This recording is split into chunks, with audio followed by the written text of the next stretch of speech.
The Sonic Movie Show is a weekly podcast that you could find on Spotify, Apple Podcasts, and other services like YouTube. Just search for The Sonic Movie Show and give us a like wherever you listen.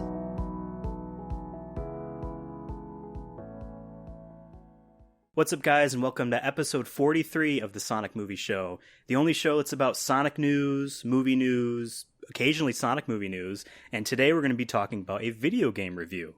My name is Ethan. With me here is Devin. I don't need your fucking help, Joel. Damn. And we have a guest today. His name is Joel. No, his name is David. Everyone say hi to David. Troy Baker. Welcome. Yes, exactly. Damn, you just blew out the microphone there. That man died. So yes, this is a spoiler review of a video game. So we're talking about The Last of Us Part 2. If you have not played this game yet, I don't know why you're listening to this, because we're not all that big, so you probably have already beaten the game. But if you haven't already beaten the game, leave. Just straight up leave right now. That's our recommendation. Guys, just go away. I gotta go. David actually lied to us and said that he's just gonna bullshit his whole he never way through bought this. it. Sweating bullets. He read like the Spark Notes. He read the Spark Notes before getting on. That's why he was late. I know there's That's why like he was a late. character He was... called Ellie. Was it with an E? Like... It was funny. 2 days ago, we quizzed him on what the virus was, and he was like, "I don't know." He didn't realize it was mushrooms. So Joel or something. John, I think his name was. Man, I don't know. I did forget Ellie's name a lot while texting Ethan about it. Oh my god. Well, yes, we've all played The Last of Us Part 2, released for the PlayStation 4 in the year of 2020, about a pandemic, during a pandemic. And lots of posters and stuff up on the wall about wearing masks and stuff. Is it really a pandemic if like most of the humans are already dead? Like it's more of a post-apocalyptic it's true world. I hope that's not what happens in our world. I mean, who knows, right? So basically, the way the structure of the show is going to be is we're going to start off just generally talking about our opinions on the video game, and then we'll dive into specific things, talk about, really get into the heart of things that we liked or want to have a conversation about. So we're going to keep it really broad and keep it very wide. And keep it I know real. are both the same thing. Nice. Broad and wide. So why don't we give our guest David the floor right now, and just what is your opinion? I want to know, David, what was your opinion as soon as you finished the game? Number one, I was really relieved that Abby ended up living, even though, I started, so my note here said, I think it'll make you guys laugh, says, hated Abby, comma, then was all right with her, comma, then liked her. Because I wrote all these notes down right when I finished the game. I kind of wrote down that, during that last fight scene, it's like I felt like I was holding back when I was playing as Ellie. I kind of caught myself like not mashing X as hard as like I would normally when zombies were hurting me. Because like I didn't want to kill Abby because like she actually was just ended up being a good person, even though it was framed so well in the beginning of like her being this like evil asshole person that kills Joel. But yeah, wow, so many spoilers in that first. Imagine if like someone like didn't hear it. They were tuned out and they come over like, what the fuck? Yeah, it's just like, Abby's bad, good, Joel's dead. Yeah. I guess that's a good quick interjection point here. Were either of you spoiled by any part of this game before it started? No, I wasn't. Okay, so I was the only one. So I frequent a website known as twitter.com. It's a place you go to get angry about things. And I like getting angry every single day. And this game had leaked several months ago, the whole goddamn thing, in several crazy ways in how it leaked. None of that's important, but you avoid comment sections, you avoid discussions about the game so you don't get spoiled. But someone said something, I think it was like, I really like The Last of Us. It's awesome because X, Y, and Z. Someone that had reviewed the game. And when you click on a tweet, if you follow anyone that replied to you, they pop up first. So I'm like, oh, what did so-and-so have to say about this? Blah, blah, blah.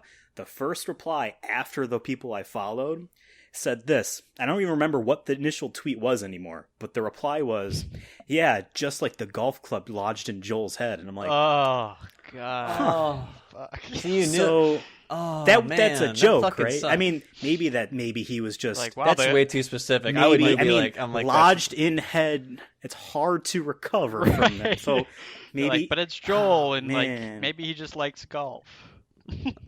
He just can't get golf out of his head, and he's just. It's a metaphor. Yeah. Not even literal. maybe this person was just joking around or whatever. Or maybe if you get into a fight with someone and if you die, the golf club gets lodged in that. Maybe that's what I'm thinking at the time. Right. I'm frequenting Twitter spoiler several denial. more days. Like, I know, like, right? Nah, yeah.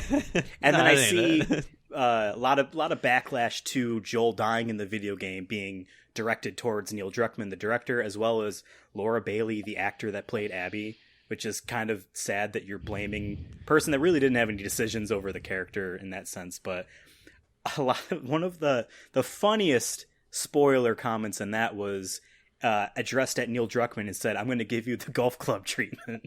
Oh my god! Like, damn. I mean, I think you could report that for it's a fucking video, behavior, but whatever. Yeah. That goes down the whole path of like. One funny spoiler said that Don't The be a Last of Us jerk. Part 2 is a golf game.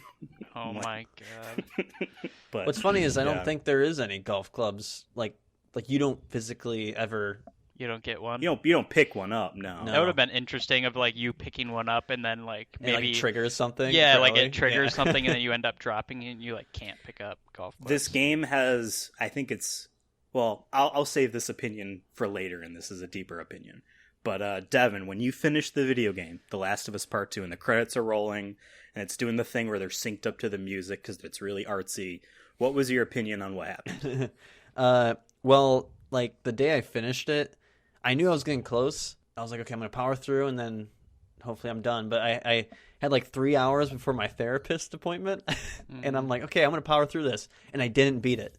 Like, and I'm like, okay, this keeps going. So I went to therapy. I'm on edge because. So where were you ending right before you went to therapy? It was right when because I did the whole. It was Ellie on the beach, and then like I got through that, and then I found the base there for the what was it, the Rattlers or whatever. The And like resort. that's kind of where I stopped. Okay. So it was kind of like right there, and like I was on edge because during that first couple hours before my appointment was the first fight, well, not the first fight, the second fight technically between Ellie and Jesus Christ, Ellie and Abby. too many names. Where you're Abby, and like I remember right when I got to like I was getting amped up because I'm like, okay, it should be the point where she finds the bodies of her friends, and she does, and I'm like, this is when like my adrenaline started going. In the aquarium.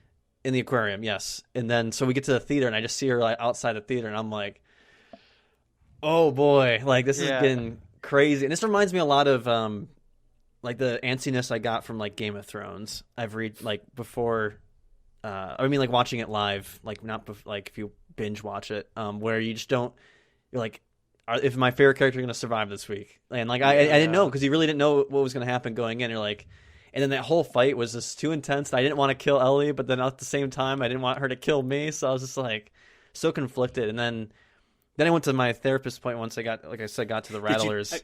Sorry to interject. Did you talk about the game with your therapist? I actually did. I was like, yo, I shouldn't have played that because I'm like on edge already, and I'm coming here and I need to talk about my real life problems. If I'm getting mad at you and I call what's you happening Abby, in a video game. understand. Yeah.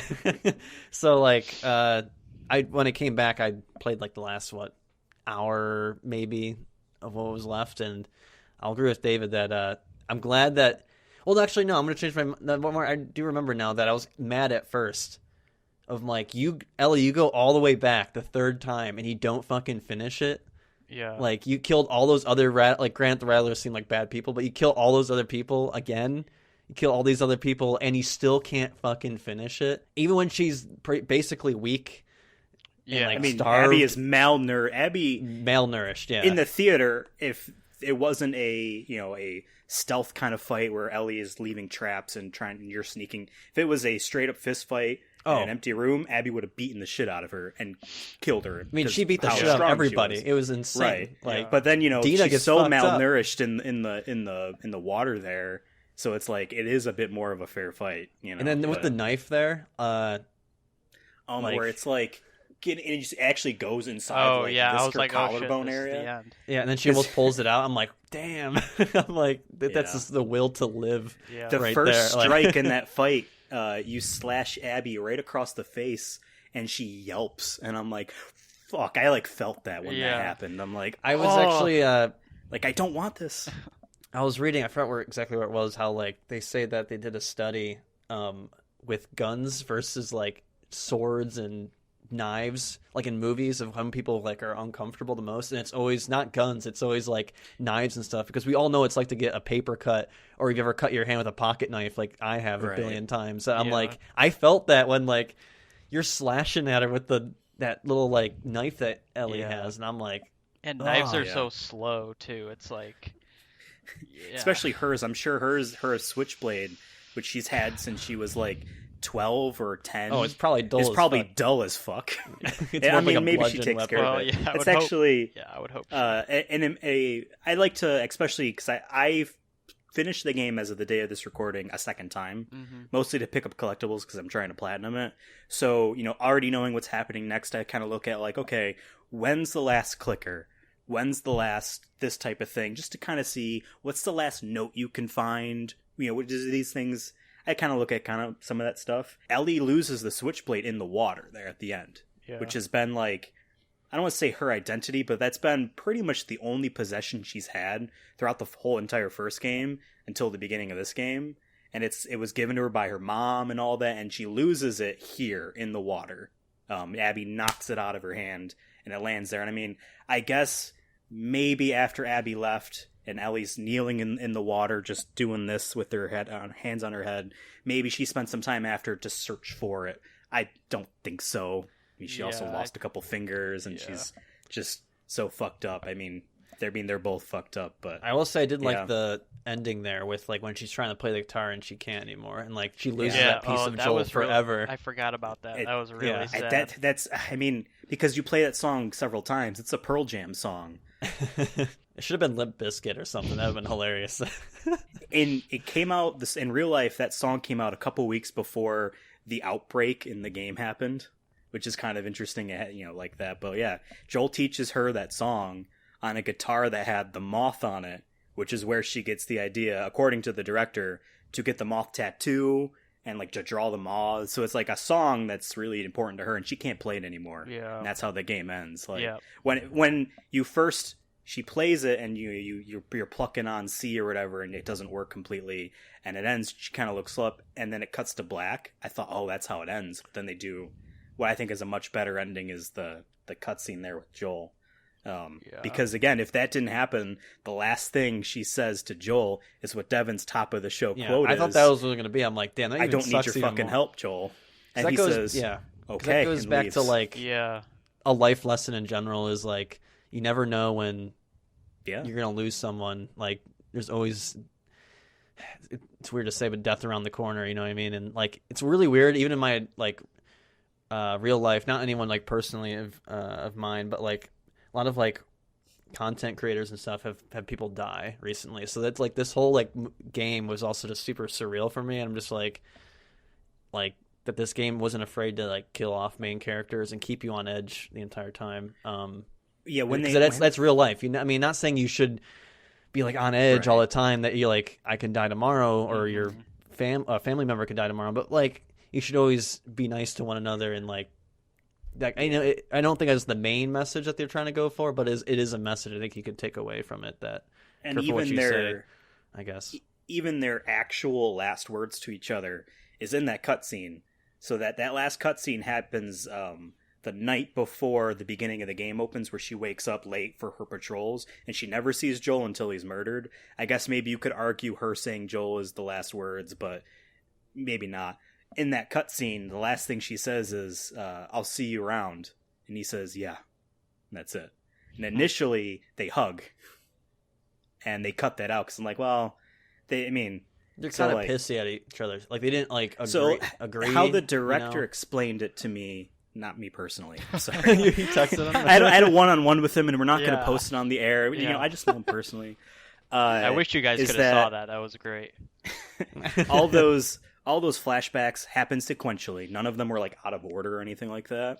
And so when she makes Joel admit that, he killed all those people and that they were, the lie and all that stuff, the implication is that that was like 2 years before or a year before the game starts. They don't really talk at all in between that. They like exchange like, weather's okay, that kind of stuff. How old is Ellie supposed to be at this point? 19. 19. Oh, she's only going 19. through that edgy like teenage. Apparently, Abby is the same age. Really, I thought she'd be like 20. I was thinking she was like maybe 23. Still young, but I guess so that's the idea. And so when I play again, as soon as I beat the game, like the next day, I started it up again to start a collectibles run. And when you're on patrol with Dina, Ellie is talking to her, and they're talking about life and small talk and like, oh yeah, so Joel used to watch all these movies about this and that. I think we'll have a movie night.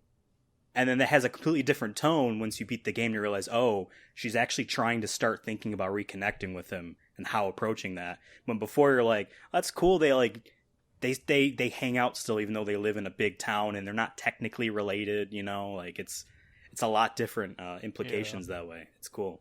But yes, my thoughts when I got the credits was very similar to yours, so I won't repeat them. But yeah, so the game goes through a lot of different pacing structures. Mm-hmm. I mean, we start off in Jackson, and then we do Seattle 3 days with Ellie. We get a break point in the middle, and each of those days, by the way, end with a flashback.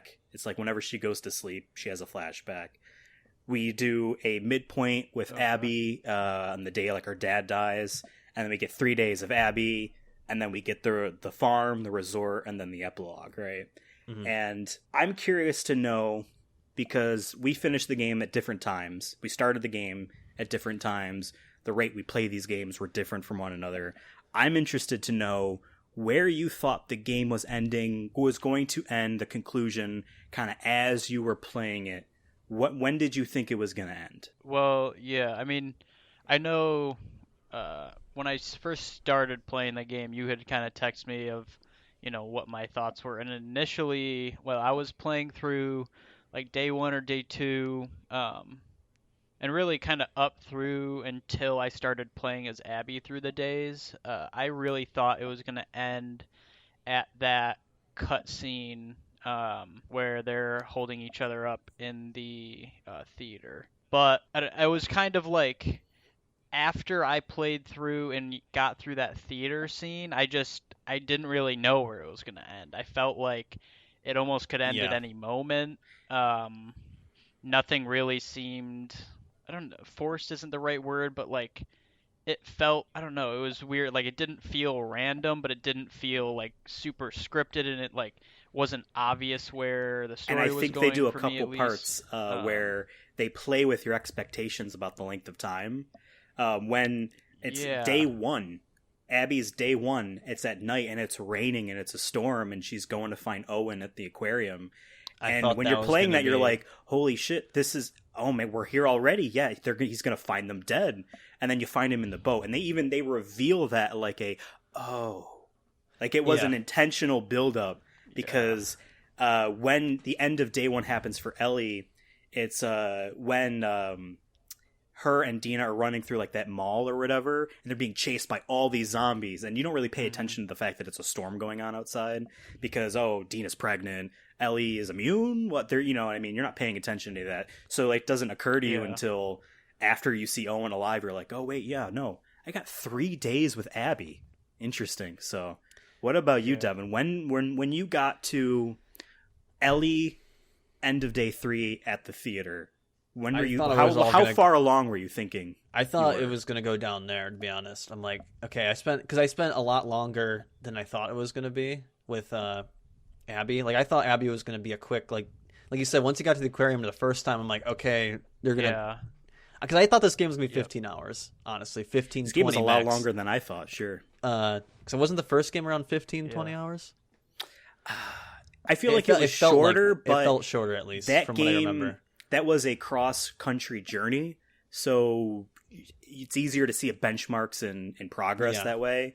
When here it's like literally just 3 days in one location, and then you repeat them again. It's hard to tell. I feel like this game is longer, personally. I thought whatever's going to happen in this theater was going to be it. Like, I thought one of them was going to come out I thought honestly we were gonna kill Ellie. Like I thought that's what it was gonna be. Is that Abby's gonna just fuck him up, and now's gonna be the moral of the story. Is like, it's blood for blood. I guess. I mean, I thought it was gonna be brutal like that, and then this is one of my. I mean, I know we're still doing like just general thoughts right now, but I will say, one of my criticism is I'm okay with the length of the game because I did love this game a lot, but the last hour and a half felt a little choppy, where there's a lot of fade to blacks, and I thought, okay, here's the credits. Nope, oh, never mind. Here's the credits. Oh, nope, never mind. Or this is happening. Oh, now we're with Abby again. And I'm like, okay, it's fine. I just was kind of it didn't feel as smooth as the first 25 hours of the game. In my opinion, some of that is intentional. Because the game gives you a happy ending. It's very much, I think, playing off of the last game Naughty Dog made proper, the full team, was Uncharted 4. Yeah, that's what I was thinking it has a happy ending where the final fight in Uncharted 4 is bad because it does the video game thing of we're going to teach you a brand new mechanic for this final boss fight. You better figure out how to sword fight now because you're going to sword fight this guy on a burning pirate ship, and then all that stuff, and then it cuts years later, and he has a happy ending on a beach, and you're walking through his house, and you're talking to his new daughter, and it's a happy ending, and then they do the thing here with the farm, and JJ is Dina's child with Jesse, and it's alive, and they're a happy family. I did think that was going to end there too, where everyone's happily ever after, but and then Ellie's. She has those PTSD panic attacks and she leaves. And the whole time, at least for me, and I guarantee you guys were the same, and I know I've talked to other people that have beaten the game by now. They say the same things. They echo all this stuff. The reaction that I had was, why the fuck are you doing this? I don't want to do this. So all those sections where you're playing as Ellie going through a resort, it's when they're throwing all this gameplay stuff. It's at the peak now of gameplay ramping up in terms of complexity. I'm sick and tired of this shit. That's the feeling I have. I crawled through that resort. I barely fought anyone. My second playthrough, I realized you could free the zombies. You could pull the spikes out and then they run free. I did the whole first time. I'm just crawling through. I missed the 2 workbenches. I mixed all the collectibles. I'm I'm sick and tired of this shit. I crawled to the finish line, had to fight a couple people, just because that's how I was personally. I'm they set you up to just be so disappointed with Ellie's decision. And even through gameplay, it's I'm tired of going through the motions. I'm tired of seeing this stuff. And I'm going to fight this person on the beach. And neither person wants to fight, but you got to do it, So what were you going to add on to that, Devin? Well, I did like that since I was still so on edge from the first 3 hours, from the theater point onward, I was still on edge. I was going back to what I was saying about the Game of Thrones thing, where I didn't feel anyone was safe, and in a way, it's Ellie's PTSD. It's funny. It's I feel I was getting not PTSD, but just I was feeling uneasy. I'm something's gonna happen in this house. I'm waiting for there to be Abby's gonna run in and attack him, or something, or Tommy's is pissed off and is gonna come in and just murder everybody or something crazy, or Ellie is gonna. You wouldn't think that they would get a happy ending. Yeah, I didn't it looked happy on the surface, and I'm like, there's no way, this is too good to be true. And then the whole once the PTSD scene happened, I thought that was great, and I'm okay, it still spooked me and everything because I was already on edge. But I agree with you with the whole man, we have to kill all these people again. I tried my best to be stealthy, but I'm not the best at video games ever. So it wasn't any different in this game, where most of the time I was killing a lot of motherfuckers. Really? I'd go through all my ammo sometimes. Really? Oh man. I would clear out a whole area sometimes. At the beginning, I was good at the beginning. The first couple hours, I think from playing the first game, I was good at stealthily taking out zombies and clickers and all that.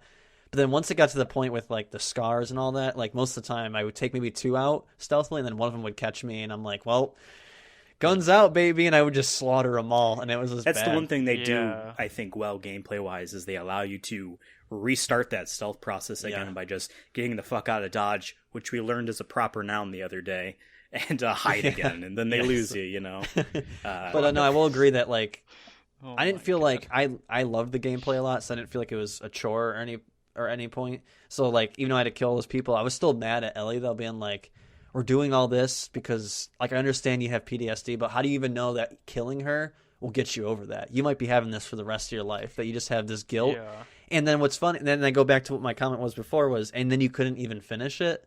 Like, then you have other blood on your hands at that point. I feel like in a weird morality way in this world where, like, you killed all those other rattlers just to get to her. You had no problem doing that. But then you can't even kill her. Yeah. I think Ellie and Abby have the same revenge arc. Abby's ends at the beginning of the movie. Jesus. This is a prestige TV of acting in video games. Her revenge arc ends at the beginning of the game, and Ellie's ends at the end of the game. So when Abby's technical day one, but even then after she kills Joel, she didn't get the relief she wanted. She didn't. You know what I mean? And I think she realized that my dad's not coming back. My life isn't going to be the way it was just because I killed him. I don't think she regrets it. I honestly don't know. She probably wouldn't regret it. But she had then, basically, she became Joel in The Last of Us Part 1, where it was, he did a bunch of stuff in the 20 years between his daughter dying, or maybe it was 30 years, I forget how long, between his daughter dying and then the beginning of the game, but, like, he's a shitty-ass person, and he goes through a redemption arc. Abby does the same way, essentially, in this game. And the game ends with Ellie basically having to choose to do that herself if she wants to. You know, like, there are questions on where she's going at the end. Maybe she's just going to go find Dina, which I would assume Dina would be like, no, get out. You know what I mean? Yeah, I like that whole scene with I like how Dina gave her, like, an ultimatum, being like, if you leave now, like, this isn't... I mean, wouldn't you? Yeah, I wouldn't either. I'd be like, Ellie, what the fuck are you doing? Yeah. Like, I mean, she even says, like, you can't make her more important than us. You know what I mean? Yeah. Yeah, so it's... Right. And, like, I like that, like a drug she did leave, because, like, it put... Yeah. You put and she shoved all of Ellie's shit into a room. Yeah, and called it a day. Like your life is not coming with me. You know what I mean? Yeah, I mean... Yeah. I mean, and that whole, like, that arc comes around of, like, I feel like that hammers home how unsatisfying, like, even though she didn't even kill Abby, like, she did it and she could have. And I feel like that was good enough for her, and then she came back and realized, you know, now she lost even more of Joel, because now she can't play the guitar, and she lost another person that she loved because I don't think we're getting a third game, but if we did, it would just be like her being alone and, like, basically a loner. Like, I don't even know if she can go back to Jackson, you know what I mean, or anything like that. My interpretation of the ending wasn't she was going to go find Dina back in Jackson, was that she was going off to find herself, you know, to figure out what she even wants to do. You know, maybe she is going to go find the Fireflies and be like, let's just do this damn thing. Cut my brain open. Maybe she doesn't give a shit about that anymore. She's a 19-year-old kid. Yeah. I mean, granted, the post-apocalypse, like, I feel like accelerates your... hardens you much for quicker. Sure, but she's a 19-year-old kid, you know. She got her little moment of happiness being a white trash mom in a farmhouse. And that was the look she had. I'm like, I'm sorry, but... I mean, everyone kind of is when you probably don't wash your clothes as well as you could. The fact that they could find, like pajamas that fit the child that well, I'm like, you did really well. You know what I mean? Like, they don't make clothes. Yeah. You probably would have to, like, learn how to make that shit. Yeah. You know what I mean? Like, you just have to know how to sew. Yeah. Or you just put them in, like, a potato sack and call it a day. But going back earlier to the question of pacing and when you thought the game was going to end, I had finished the game. Or at least, you know what? No. I had just finished the farmhouse. So Ellie had now gone to find Abby, and we've cut to Abby in Santa Barbara. And I had texted you, Devin, and I'm like, so how far away are you? And you had just started Abby, and you're like, I'm going to finish it this weekend. I'm going to play for 5 hours, and I'm like, I don't want to tell him to not bank on that, but, like, because you were halfway through the game. Yeah, it's because I thought the game was like 20 hours. And the funny thing is, I got it day one. Yep. Got it at my GameStop, and I did like 4 hours the first day and then another like 3 the next. So I was like 7 hours in. I think I was 12 by like the weekend. I'm like, okay, cool. I'll probably beat this game by next weekend. And then like I got busy with 4th of July and like family was over and stuff. And all of a sudden I'm like, I still haven't beat this game. And I love this game, but I have no time. And I don't want to. I've told Ethan off air here that when I played the first game, I like took too much time in between, and also like I didn't know when the game was going to end, and like that whole ending for the first Last of Us was like I just booted it back up for the first time in a while, and it was like 20 minutes and the game ended. I'm like, wait, I thought there was so much more. Okay, so like I was so worried about that happening that I wouldn't play some nights because I didn't want to play an hour because I didn't want that to be the end. Right. You know what I mean? Like. Yeah. So I'm glad how it kind of went because I had my little therapist break. I came back and finished the last hour and a half, and it did feel good that way. Well, so I'm kind of glad. Your fear happened to David. Why don't you tell us what happened to you? Yeah, because he had it even worse. So I ended the session. So when you're in Rattlers? what are they called? Their resort there. Rattlers. When you're in their resort, where I ended was, which I didn't know at the time, is I had killed everyone that you are going to kill in that game. And I was on the stairway down to where you let the prisoners out. Y'all had 10 minutes of game. And so I got back on, and like I got on at like, you're like 5 o'clock on a Saturday, expecting I was like, I have like a solid 4 or 5 hours to like hammer this out. And I play, and like I finished it, and I texted Ethan. I was like, "What am I supposed to do now? I have 4 hours free." Yeah. New Game Plus. Exactly. But I mean, that's what I did. Yeah, and it's interesting. New Game Plus lets you obviously pick your difficulty. Thankfully, none of the trophies are related to difficulty, but there's a difficulty option called Custom, where it's a bunch of sliders of different aspects of the game. I think I talked to you, David, about it, but like you can choose. How easy it is for people to see you, how vulnerable you are, how hard it is to kill enemies, how much resources there are, and then something else. And you can you can choose them. What basically the other difficulty options, you pick one for each of those settings. I would love to try like the first couple, like. Well, you can change it on the fly in the game. My thinking was difficulty just to see how tough it is. I think I'll make it super hard, but really easy to do stealth. So it's like if I fuck up, I'm in trouble. You know what I mean? I thought about doing that, but I just played it on normal again. But and then so we're half an hour into the show now. I think it's best to move on to grander opinions on the game. So why don't we each take a turn talking about just a subject? You know, we bring that subject to the table, and I have like what I love. And what I like don't like. So I mean, do you want something? I have a kind of give subject. Us something you love. Okay, something you like. I already talked about the atmosphere. I have notes about this, but I compared it a lot to Midsummer, Hereditary, and The Witch, where like I love horror movies. I love slow burner horror movies, and this game gave me that same like taste. Where, like I said, I felt on edge for the last. There'll be moments like. Where I'm getting into like a big building and I'm like, this is where like my adrenaline starts going, where I'm on edge until I get out of that building or get a cutscene.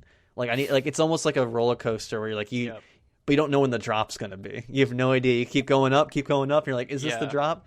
And like movies like Hereditary, Midsummer, and The Witch, which are like the new, I call them like the new wave of horror, where like they're slow burners. There isn't many jump scares, but there is some. But they're well done because they make you feel like you're going to get a jump scare, then nothing happens. And there's a lot of moments in this where I'm like, something's going to pop out in this room, and then it doesn't. Like, we don't really get any real... Yeah, and we didn't get really any jump scares until the hotel. That hotel was one of my favorite parts of the game. Like, because it, like... So it's after the sky bridge, right? And you're going down the hotel? That was so good, because all those wall dudes, they gave them, like, I counted 4. There was 4, and I'm like, after the second one, I'm like, okay... I know y'all haven't done jump scares for most of this game. Yeah. Now you're getting them out now. Then the third, I'm like, motherfucker. And then the fourth, I'm like, it was like right before you get out too. And I'm like, God damn, one more in there. So it's like a haunted house for me. And I'm like, that was really cool. As a horror fan, that was one of my favorite parts. I think there's way more than 4 in that hotel. You have to get real close. On the second time playing through, I turned on high contrast mode. A visual aid for visually impaired folk on playing the game. Makes the game a really... I don't even want to say black and white. It's almost like everything is gray blocks type of textures. It's like really dark, like chrome, and all your allies are blue, enemies are red, and collectibles and objects, interactable things are all yellow. At least the default one is like that. Okay. The second time going down that hotel when they introduce those, they glow red in the wall. I'm like, I know you're a bad guy, shoot you. Yeah, So there's apparently over 60 accessibility options in the game. That's awesome. It's amazing, and when you toggle it on, it makes you accept the fact that they're going to basically pay attention to what you're using and how you're using it to further that development for other games, which is great. It's like, hey, if you're going to use this, like, how many people are using what I use just to make the game easier to find shit, rather than I actually need this, you know what I mean, to play the game. But some of them, because I messed around with a bunch of them, don't feel like I don't want to say that they didn't spend enough time making it, but like some of them like that, it was like, well, that is a different experience than how someone that doesn't have this disability would be playing the game like. And I've seen things where the opposite is true, where people with this disability using this mode are missing out on things that people that are playing it quote unquote normally are getting. So, but yeah, it's funny when you said that the second time playing through, I'm like, I could see that guy glowing red from like 10 meters away. I'm just going to shoot him now. but yeah, I was going to say the atmosphere overall, like I was talking about earlier, is just really good. Felt like a horror movie at points. And then there was still that drama that kept me in the story as well. But yeah, you can do one of your, David, if you want. Yeah, I'll go. I just want to, like, on your point, and I know Ethan and I had texted about this a little bit, but when you're walking across that was really good sky bridge thing, that was the highlight of the game for me. That, like, from that to the hotel was amazing. It was one of, like, and like I didn't fall on that, and that's because I didn't want to fall. And, like, I don't know why. Like, it's just a game. Like, I know and you know she lives. Fine, and, like, it doesn't even really... And it doesn't even, you know she lives, and it doesn't even really punish you for dying in the game. So it's like, but that kind of shows I have actual fear of heights. I wouldn't say like I was like scared, but I was like, there's no way I could do this in real life. Devin, it doesn't matter if you have a fear of heights, how fucking high they are, how windy it is, and how slippery that is. It doesn't matter. The fear of dying, you know what I mean? You're not an idiot for being afraid. Yeah. No, I'm just saying, like, as someone who has a normal fear of heights, like, I can't get near, like, you know, like if it was maybe 10 feet up and I'm at like there's like a walkway or something, I'm like in a building and I'm looking down, I can't get near the edge or else I just start freaking out. Like I just can't do it. Can't do rock climbing, any of that kind of shit. So like this part, I'm just like, I would not be able to do that. Like I'd be like, I'm sorry, my anxiety would be peaking. I probably would just have a panic attack and just either fall off or I'd be like, I'll meet you back. You come back here. Like I'll wait here. Let's figure a way out to do it. Can we do something else? But I want to add to that, David, was one little cool thing I saw, or I found rather. So like we know that Abby has a fear of heights too. Like they talk about it here and there. And there was one point where I was near a ledge with her, and if you stay on the ledge for like a good 5 or 6 seconds, the screen starts to get white and she starts freaking out. Really? Yeah, and I was like, that is awesome that like you kept up with that even like outside of the sky bridge. That like and it wasn't like a terribly high ledge, but it was probably like a good 20 feet. So it wasn't a part of the sky bridge thing. It was another section. Yeah, it was. You were still with what's her name? Still with Lev. Yeah, and it was the part where there's like that broken elevator and you have to go down the stairs. It's like a very small part of the game, but if you I stood near the edge, like real close to it, and she started freaking out, and the screen got kind of white, like as if you're getting lightheaded. Wow. I'm like, wow, good job, Naughty Dog, for getting like that detail down. That's the shit I like. To add on to that, again, I played through the game a second time. I can talk about this later as well.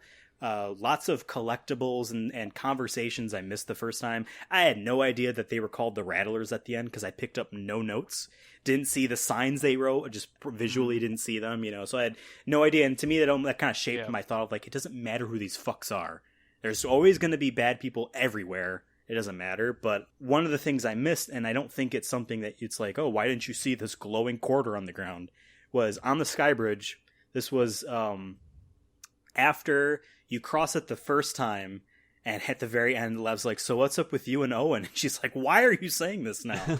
After that first one, and she's all excited, and it's a very genuine human emotion of, I'm going to hug you right now. Are you not proud of me for doing this?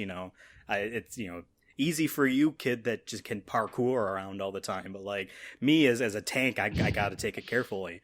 And he's like, well, don't hug me yet. She's like, why? And he's like, you'll see. You're walking around, and then you see like the next one. Either it was before that next one or after that one, before the one you actually do fall on. In one of those interstitial parts, there is because I'm looking for collectibles, I realized that in any section of the game where you can't access your backpack, there's no collectibles, interestingly enough. So there's some certain parts where I'm like, I'm going to change it back because I was playing it in that high contrast mode, change it back to looking normal because this part's awesome. Was trying to find any collectibles here before I realized this. And there is a part, because you're going around left to get to this next bridge section. Mm-hmm. And I'm looking around to the right, behind me, etc., to see if I find anything. And there is a platform jetting off with nothing else there. And I'm like, maybe there's a quarter on the ground over here, because how fucked up would that be if they put a quarter over here? And I walk over there, realize there's nothing.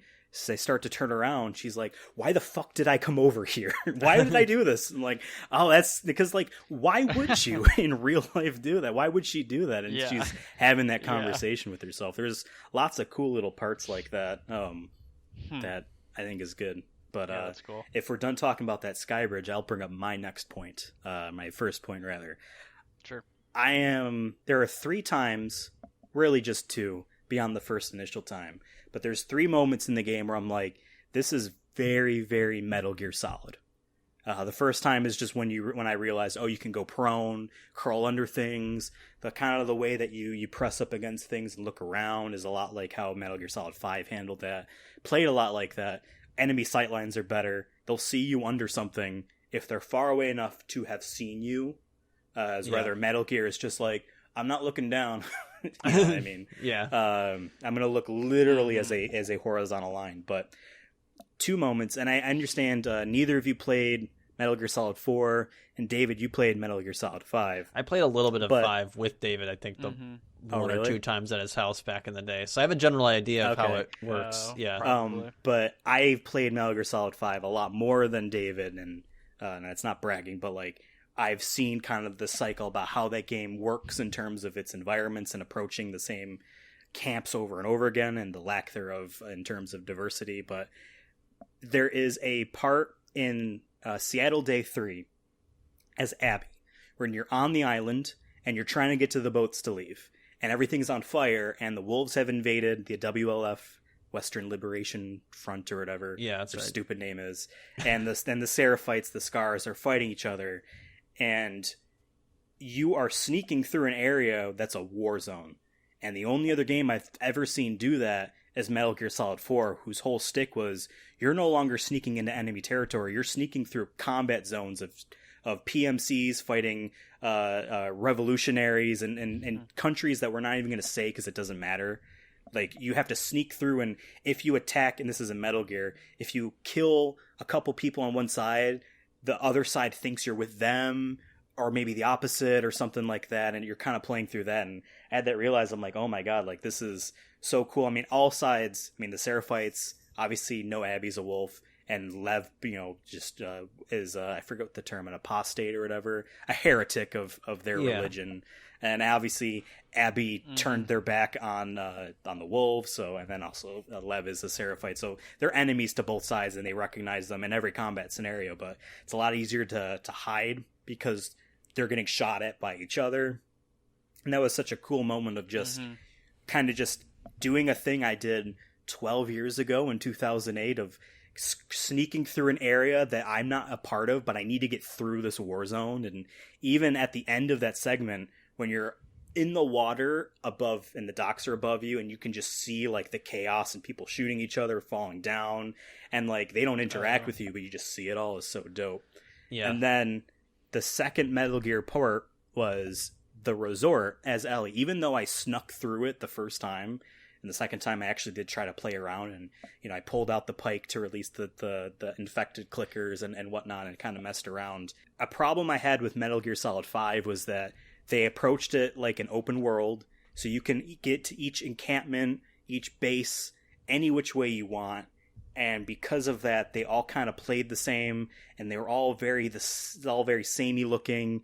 And once you've seen one, you kind of seen them all, and none of them are very unique. And this game has several parts like the resort, but the resort is definitely a climax, in my opinion, of here is just... It's not that you can come in any way. You're going in from one door, and you leave another door. But you can go through it in so many different ways. And again, my first time, I literally crawled around the perimeter, up the stairs.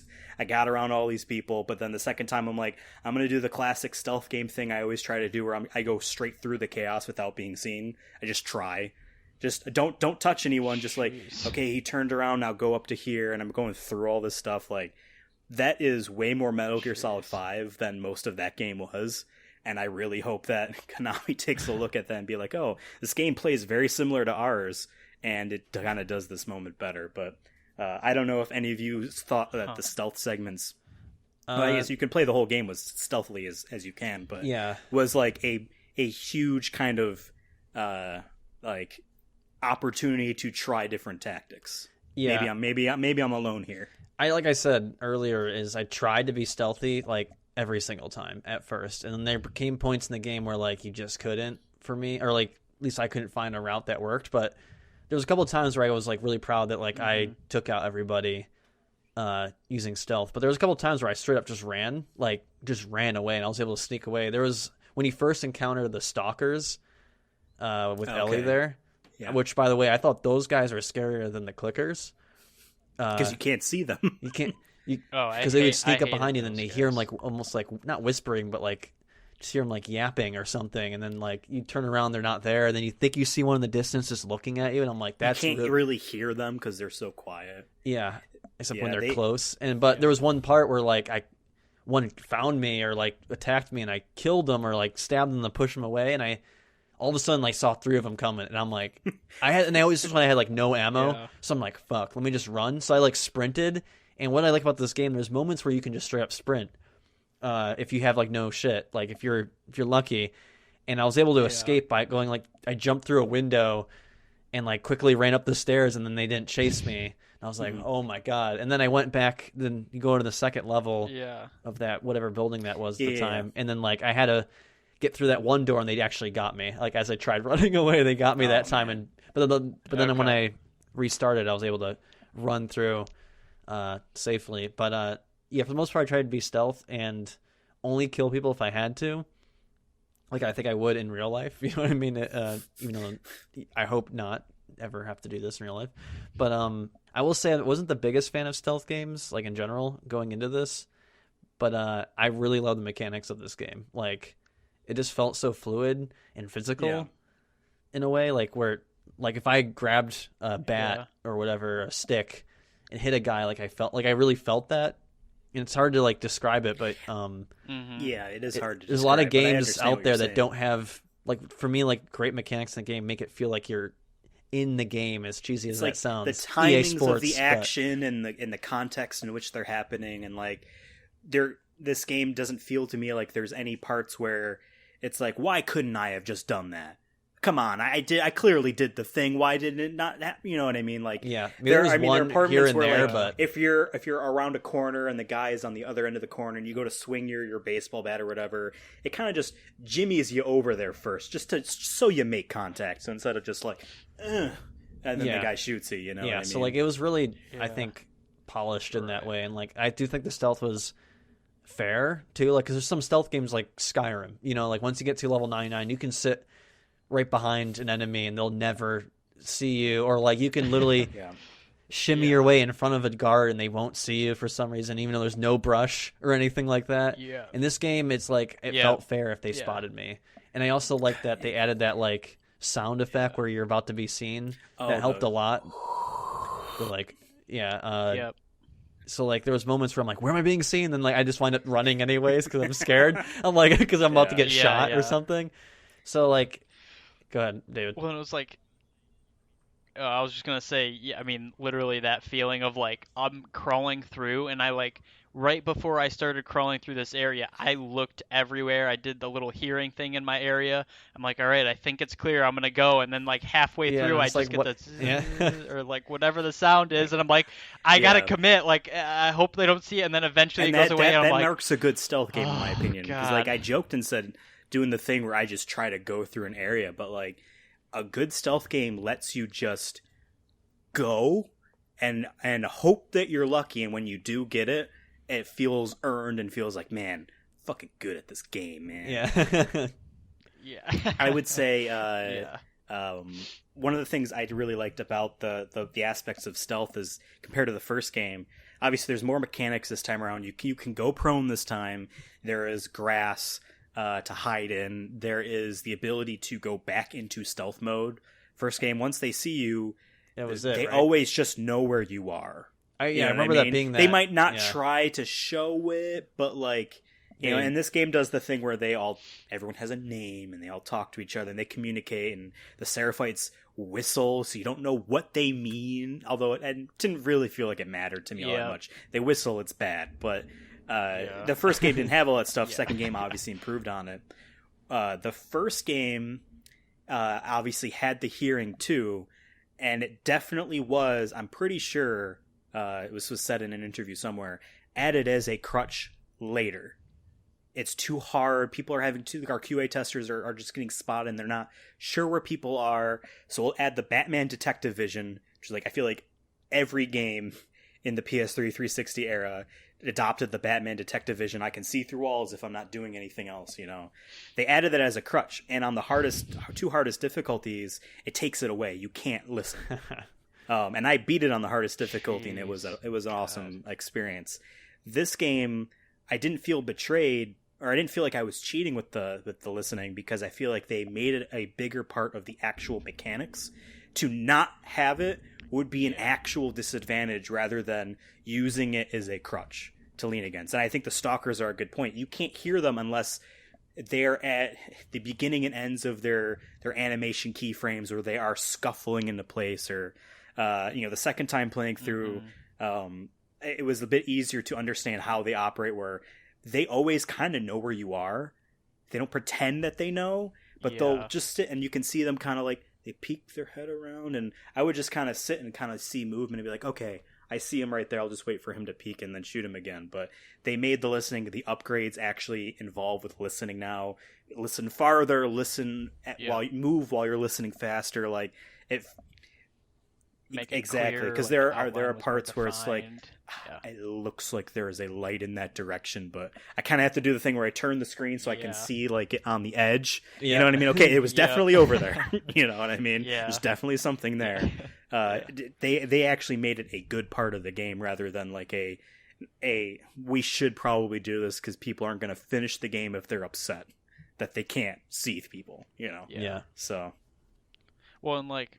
A note onto stalkers guys called again?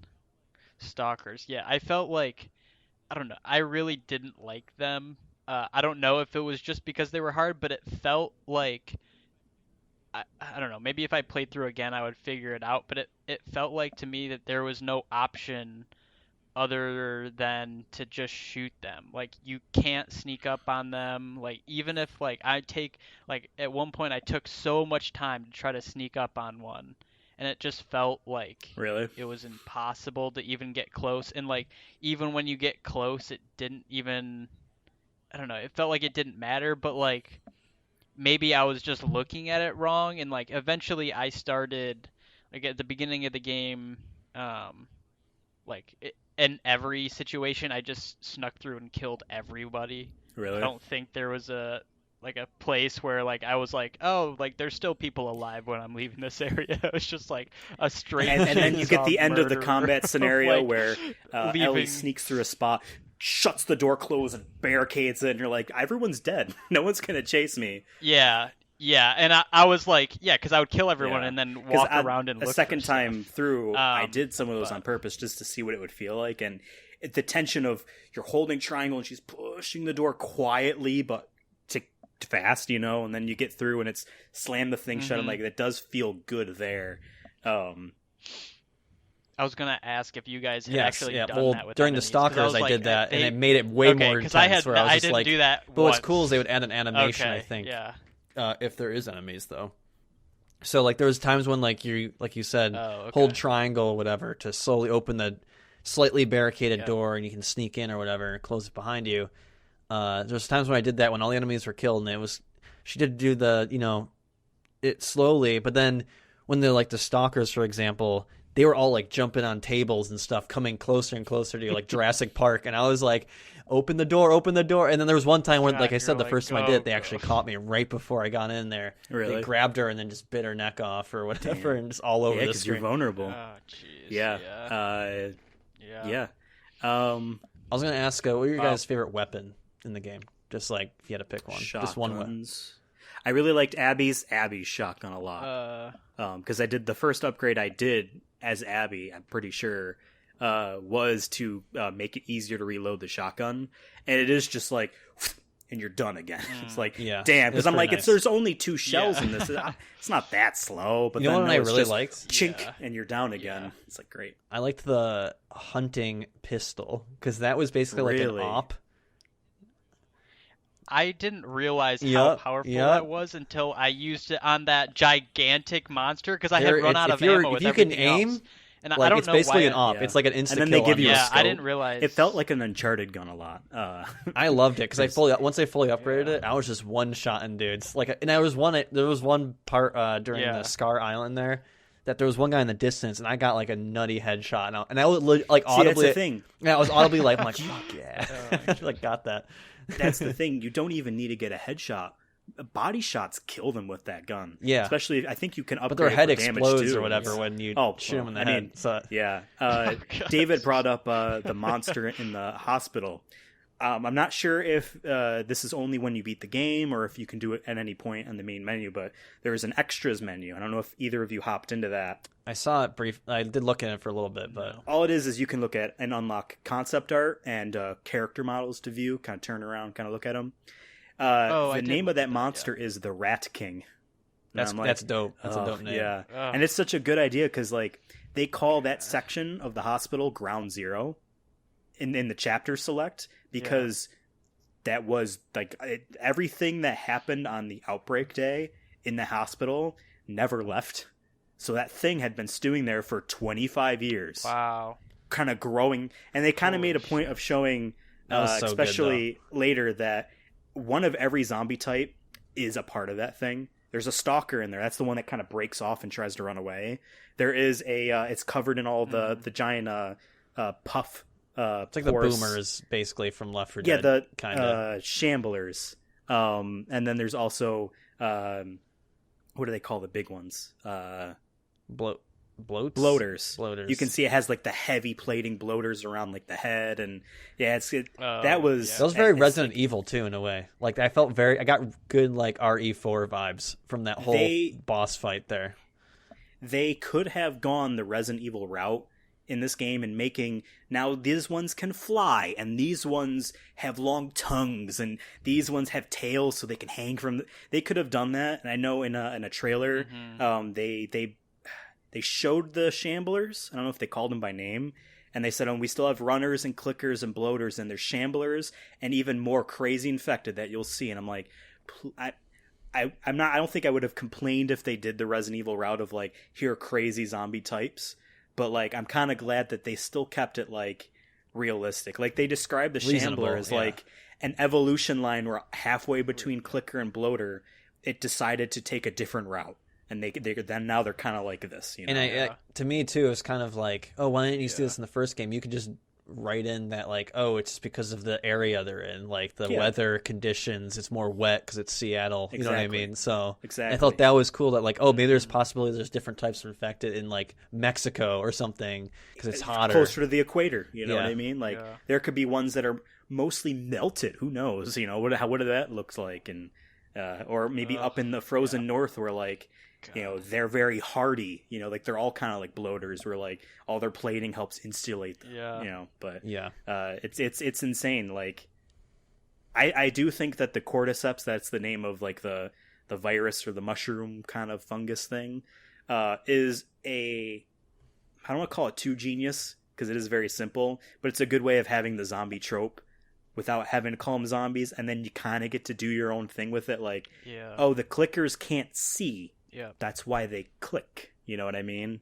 It's easy to like kind of wrap that in. Like, the first game had the kid that got bit, didn't tell anyone, and then asks Ellie, what do you think goes on in their heads? Like, is the person still in there? Because he's all worried because he knows he's going to become one of them. Like, is that going to happen to me? And they don't know. Like, the person could still be in there fighting to gain control, and it's just a nonstop battle that they never win. You know, it's cool that way. Well, speaking of that issue, quick sidetrack. Just a quick. We don't have to go into it because this is pretty much the first game.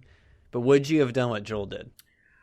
Because I'm on Team Joel. I've been on Team Joel since day one. I will definitely.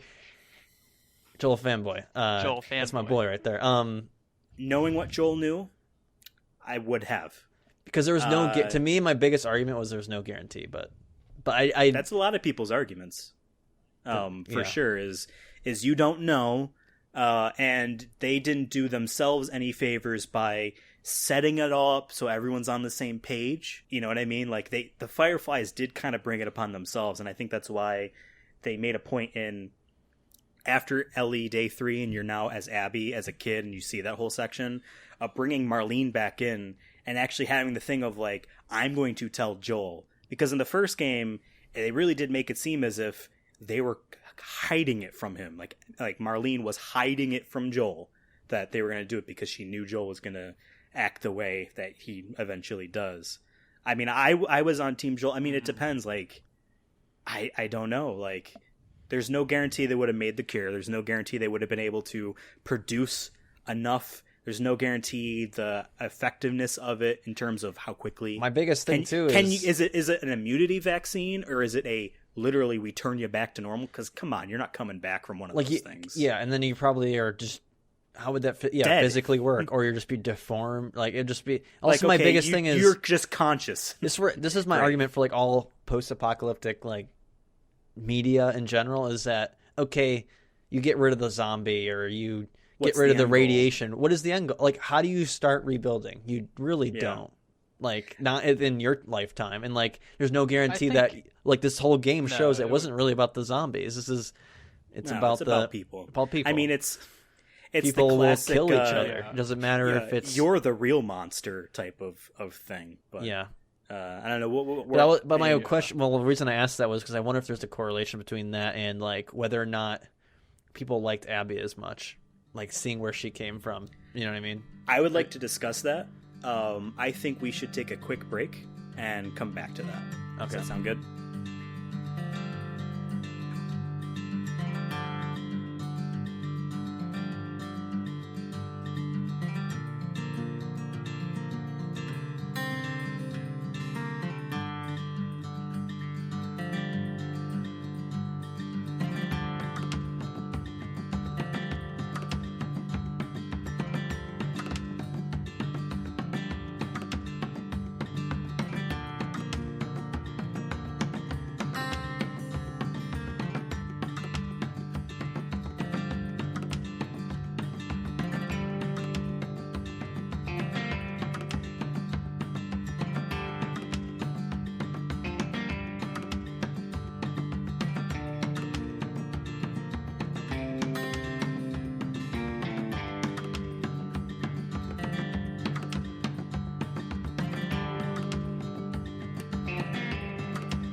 Welcome back, folks. We're returning back from our break, and now we're here to talk more about The Last of Us Part 2 and our big spoiler discussion extravaganza.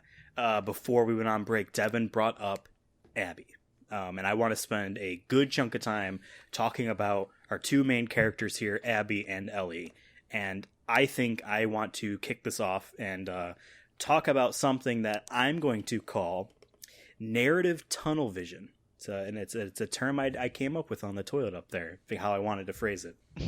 Exactly. That's why to me, it's when a story spends so much time singularly focused on something, so that when you finally are taken out of it, you have lost all track of the grander scheme of things. We spend 3 days with Ellie seeking revenge on Abby and all of her friends.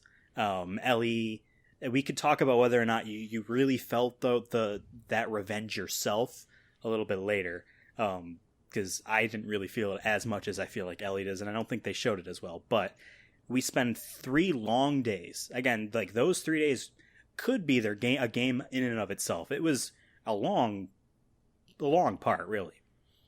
And then we get to the theater scene, and Ellie wakes up. Dina is next to her, asleep still.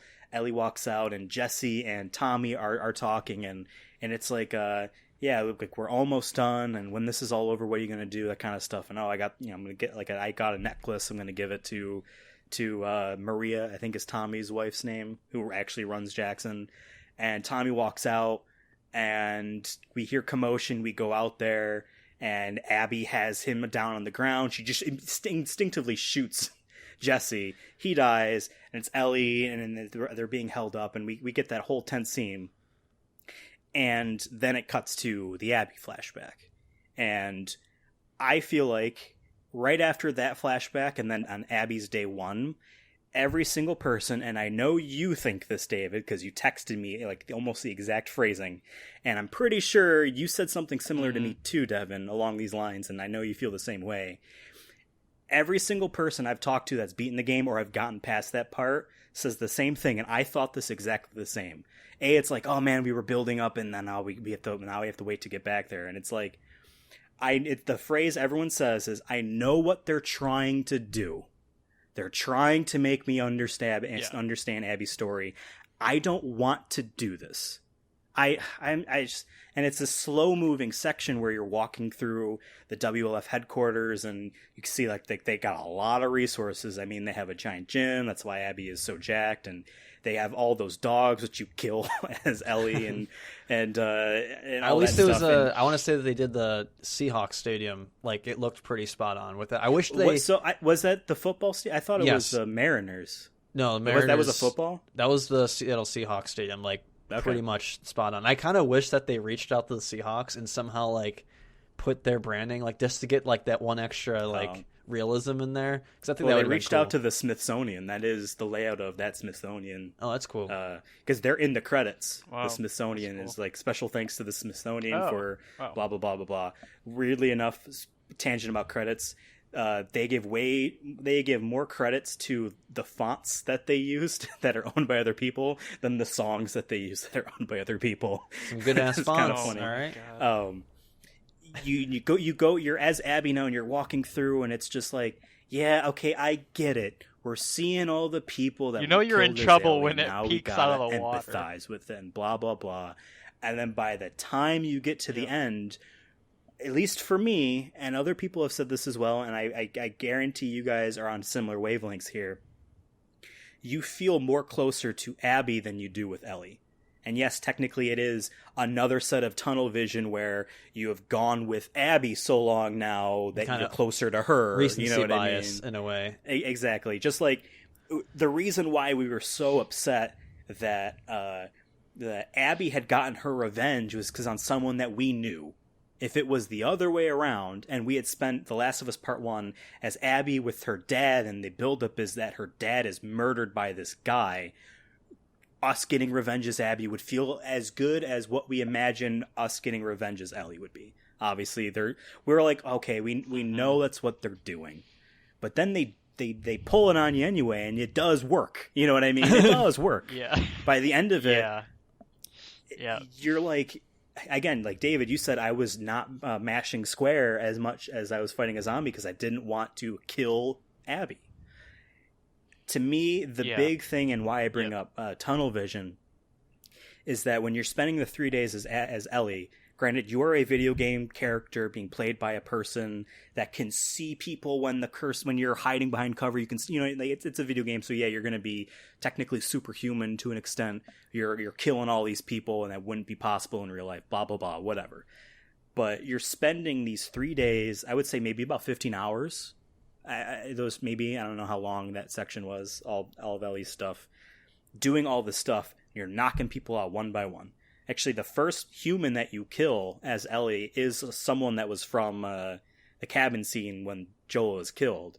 He's barely in the background, and I noticed the second time, I'm like, oh yeah, that was he was there, right?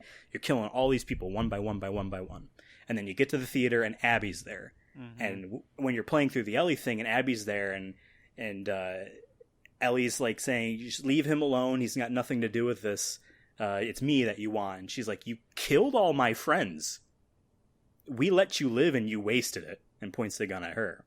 When I got back there, that scene again as Abby, and it's the same thing, you get to see literally that scene from the opposite side of the room. Yeah. And so you see a person run out that is Jesse, and then you instinctively shoot that person because, we don't know what he's doing, right? And obviously it is an instinct. And then Ellie ducks down, she gets missed by a shot, and comes up, and she has the gun up, and Abby's like, drop it or I shoot him right now. She's like, fuck, and throws it. That perspective from me, and maybe a recency bias of playing as a person that is a lot more built and bigger and tougher, seeing a scrawnier person, I guess is the same age, to me, I had broken that tunnel vision, was like, Ellie is just a kid way in over her head. She is not, like, she's lucky she got that far. And what else was she expecting to happen? And she would have like lost, her friend now, and put other people at harm, like Dina and stuff. Like, she's an idiot. You know what I mean? Yeah. Like, you don't feel that way playing as Ellie, except maybe in the brief moment where Jesse does die, and you're like, fuck, it's real now. The stakes are coming back over again. Yeah. But you don't feel that way playing as Ellie, that you're doing something so brash and so stupid, and why would you do this? You know what I mean? When you get back to that scene, at least for me, it's like, no, yeah, this kid was an idiot this whole time, and she's in over her head, and she's lucky that she made it this far. And what was she expecting to happen when she got to Abby for real? I think they did, like, maybe because we've all been 19 at one point, and like we all have our edgy teen phase, and that's what I kept relating with her, was just like, this reminds me so much of me when I was 19, where like I would just get so heated on something and wouldn't think about other people. Yeah. Like, granted, like this is on a much bigger scale because it's murder and there's zombies and there's so much more violence to lose. Yeah.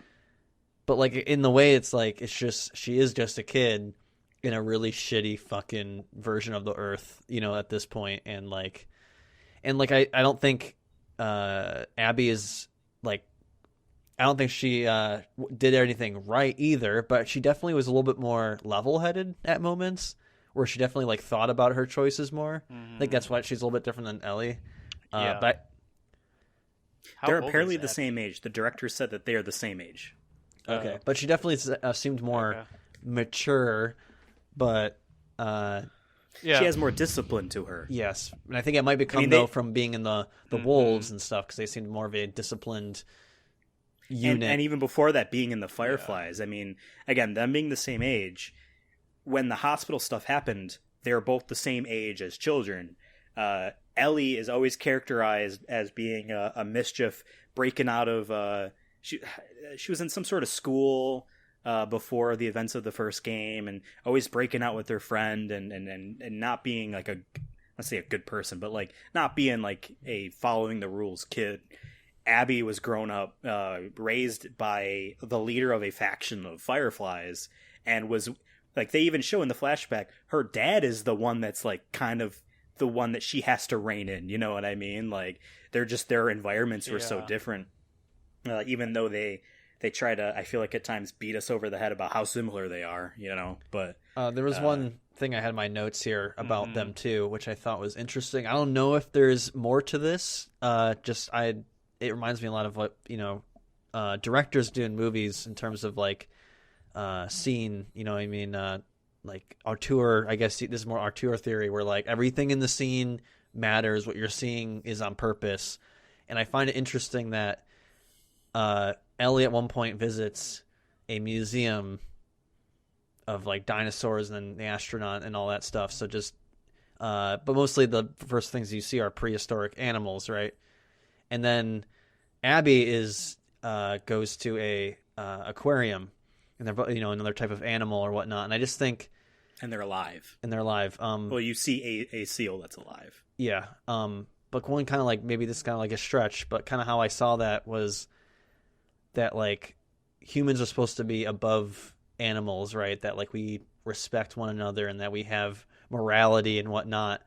But at this, like throughout the game, you're killing all these people, both of them, to take revenge on one of them killing the other. Right. And how much is that really human? Yeah. Like really, like is that closer to an animal? And I thought maybe that's kind of a stretch, but I thought maybe them being in those settings where they're comfortable, just shows like at heart they can easily be an animal in a way. It's a little bit of a stretch, but I just thought that was interesting that they had that whole. I feel like that's a good read on it too. It's not something I thought of, but that museum that and the aquarium makes sense. Yeah. If we had Neil Druckmann here, I'd ask him, be like, "Hey, was this on purpose?" It is weird how much. Text me. Exactly. It is weird. Maybe it's not weird. Maybe you know what? I feel like it is weird how much I've seen him say things that they didn't put in the game that they had written. Because usually it's like, nope, like this was it. You know what I mean? Like Call of Duty, Black Ops 4 never had a single player, even though every single report said that they had been working on a single player for 2 years and had to scrap it because they weren't done. Nope, never happened. This was always multiplayer. You know what I mean? It's like that kind of thing. There's a bunch of different parts where, like I said, Ellie and Joel were originally going to hug, and that was going to be their last thing. They cut that. You know, what was his name? Oh my god, the leader of the WLF. I know who you're talking about. Isaac. Yes, yeah. He's in 2 scenes. Isaac, yep. And initially he was in at least one more scene. It was a flashback. And it was going to explain a bit more about, like, he is the leader of the WLF, and he was a Firefly in that unit at the hospital. He was friends with Abby's dad, and he took them, all of those, I guess now orphan kids, with him. So, like, that's why they're closer, and why... And when you see him for the first time, he says, I need you, sense. Abby. It isn't just because she is the star soldier. It's like, no, like, they're... maybe they're not family, but they're closer than random WLF member 134. You know what I mean? Yeah. Like he can count on her more than he can count on someone else. Like he's also like apparently a famous actor. I never actually saw his name in the credits, but someone was saying that. But it is interesting how much of there. And some of the stuff I can't think off the top of my head, but there was a lot of stuff like that they had written that they had cut. That they still consider what happened, I guess, but you could argue if it's not in the product, then it's not what happened. You know what I mean? But unless they make it, because I know there's like a comic book spin-off about Ellie before the first game. They did like something like that. You know, like there could be external media, but I don't know. Like for me, Abby's arc was way more of I know what they're doing. And yet it pays off so well anyway. It's like, I feel like that's written very well. And yeah, of course, it's really easy to tug at emotions and our heartstrings and be like, someone showing empathy and, and we relate to someone when they go through struggles and near-death experiences over and over again and losing someone. Like, obviously, it's very easy to pull people to those, but I still think it was a pretty good feat of someone that we knew we were going to hate. I mean, towards the end of the game, I had to remind myself that she murdered Joel. I was going to say, I know we've talked about it. I don't know if we mentioned it on a previous episode, but how before this game came out, Ethan, that me and you were kind of worried that like it was going to do the Tomb Raider thing where like Ellie's just going to get the shit beat out of her. And then in the end, she kills Abby and like, victorious. Right.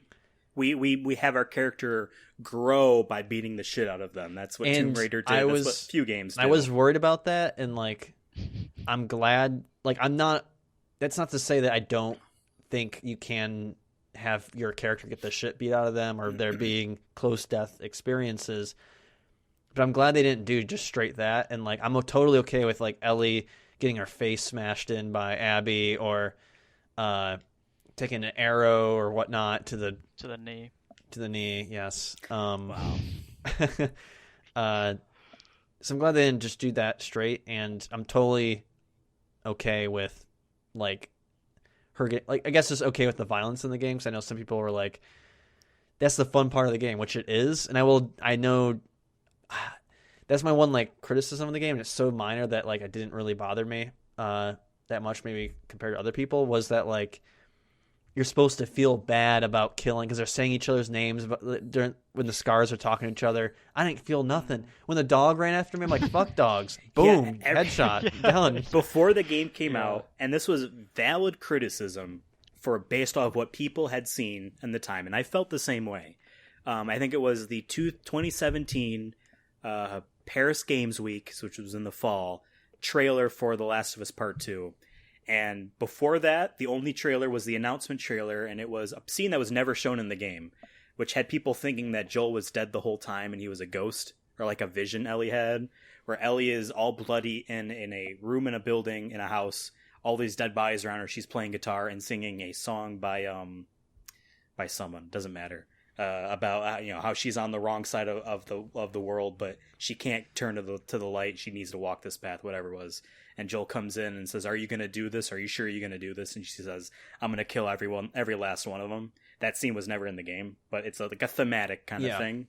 Mm-hmm. Paris Games Week 2017 was the second trailer for the game, and it was the scene where Abby is getting hung by a tree by the Seraphites, and where she meets Lev and Yara. It's the most, I don't want to say it's the tensest moment, because I still think the Sky Bridge is more tense, and obviously when Abby and Ellie are fighting to the death, that's more tense, but that was like a really, really scary up from other parts of the game. It was more like, how is she going to get out of this? Because she's going to be alive, so you're just like, how the hell does she get out of this alive? And you need to keep this in perspective. When they showed that, these are all brand new characters. Every single person is a brand new character. We have no idea who the people hanging them up are. We have no idea who the bald kid and the girl that has a broken arm now is. We have no idea. People thought that it was a flashback, and that the character of Abby was Ellie's mom, and it was going to be like, oh, it's about like her mom, and we're going to find her mom. And no, it's actually was alongside the actual game, as we realize. That entire scene is extremely violent. We literally watched someone get their arm broken with a hammer repeatedly. I felt the guy being hung before Abby. We literally see him cut open in the tummy while he's being hanged. Yeah. And we see that they're going to do that to Abby. They have it pressed up against the flesh, where the flesh is concaving inward. You know what I mean? And then we see an arrow come out of the woods. It hits someone. The woman that's going to stab Abby is all looking around, and Yara, which we didn't know was her name at the time, takes the nail removing part of the hammer, the back end of the hammer, and smashes it across the person's face. Extremely violent. That's the second thing anyone's ever seen about the game. So until the game had come out, the conversation was a worry about, is this going to be, look at all the violence you're doing, that's bad, right? Like that was going to be like, the morals of violence is bad, and I'm glad it wasn't that way. But also, like, I remember people were like, should they have shown that trailer on a essentially E for everyone type of stage, even though like the beginning shows rated E to M, you know what I mean? And it's all set up right, but like, should they have shown that at all? Like, that was really violent, and is this game is just going to be gore porn the whole time? So like, that was a very big... I love Saw though. Yes, well, I mean, those people kind of deserved it. Also, it's not written as well as probably this game, so it's easier to take it out. First one's good. But when we get closer to the game and we're getting more preview coverage, and the excuse me, the dogs are brought up for the first time in like a demo that Sony had done on one of their state of plays. They're like kind of their Nintendo Directs where we're talking about a bunch of games. It's a pre-recorded video. They did a gameplay demo of The Last of Us Part 2 in there, and it was the part where the dog is introduced for the first time. A press release comes out, and there's confusion at the time on, people thought it was Sony PR saying this. Actually, it was a video game preview review website saying this, just hyping up how you get to kill the dogs. People are like, you're just gonna make these dogs and you're gonna make me kill the dogs, and it's like, we're making you kill the dogs. Like there was a lot of that stuff coming up. So when we had talked about they're just going to brutally beat the shit out of Ellie to make it justified for how much violence you do, it is a worrisome thought. And I think that, I don't know, maybe it says something about me, but I did not give a shit about any of the dogs I killed at all. Same. When one of them came running at me, I'm sorry, I'm shotgun to the face. I've chopped one open with a pickaxe once, like I didn't do that. I did not feel bad at all, and I don't know if that says something about me or the fact that they it's because you're a gamer, dude. All you play is hyper violent video games all day. I think that they didn't. No matter, even though that the setting of a hyper-violent do or die, all this stuff around plot of revenge includes torture and murder and all that stuff, and everyone kills you on sight, they still managed to make it so it wasn't like the Mortal Kombat fatalities of the video game. You know what I mean? Mm-hmm. So, what I don't know. What are your guys' thoughts on that? Well, let me loop back a little bit to your tunnel vision, because I wrote down, because you were saying how, like, you had completely forgot about Joel, and I had too, but then one thing, right as, like, you're fighting her, and I don't know when it happens, or maybe it's, like, I think it's right before the fight scene starts, you go to get back into your boat, and then it shows you the cutscene of Joel getting his head bashed in, and I was it's like a frame. So like, and then like for that moment, I was like, oh, I'm gonna kill her. But then like when you get into the it faded so quickly because I had that empathy from all of that like time with Abby that like I don't know, because like you had been playing as Ellie for a long time, so the recency should be with Ellie, but it's not. Again, yeah. And like so. Whether or not you agree too much on the sliding scale of did Abby deserve to get a revenge or not, you know what I mean? Mm-hmm. Because her dad was point blank murdered by the guy. You know what I mean? And you asked earlier, Devin, would you have done what Joel was? They literally asked the dad that. Marlena asked the dad that if this was your daughter on the table, would you do it? And he doesn't answer. Because the answer is yes. The answer is always going to be yes. And he doesn't want to say it, but like the answer is yes. And then as Ellie is drowning Abby, we get another flashback of the cutscene we hadn't yet seen, which was that last cutscene where they're on the porch, and Ellie and Joel like come to a not a conclusion. What do I want to use? They reconcile essentially. Yeah. You know what I mean? We get just the frame of him looking up from playing guitar, and like that calms her down. It's like the memories of that person doesn't always have to be the part in which you get revenge because of it. You know what I mean? Like you had your time, you made your peace, you move on. You know what I mean? Yeah. But what I was gonna say. By the way, I just want to say that Abby, probably after that, she honestly might be dead anyways because of like just infection. Like she got fucked up. Like she's gonna be permanently like scarred. So going back to like Ellie like losing her fingers and like she has to live with that and for the rest of her life, like both of them now have scars to show for both of their revenge. And I thought that was cool that like even though they didn't explicitly say it for Abby or show it, Ellie lost her father figure, although that technically wasn't her fault. She lost her family, she lost her civilization, she lost her way of life, she lost her looks, she lost her visual identity because of it. Although you could argue Tommy lost everything. Yeah. He lost the most. He literally lost an eye. I thought he was dead, so again, that was another good reveal of like, no, he is alive. And then the second time through, the bullet like just grazes. Like it goes like across the side of his face through his eye. He's still messed up. Yeah. Yeah, he's fucked up, but yeah. I mean, lots to say about this game. Does anyone else have any big points? Because I can keep talking. I have other things too. I'm trying to look through this. The only just a small criticism is like on the Metal Gear Solid stealthiness side.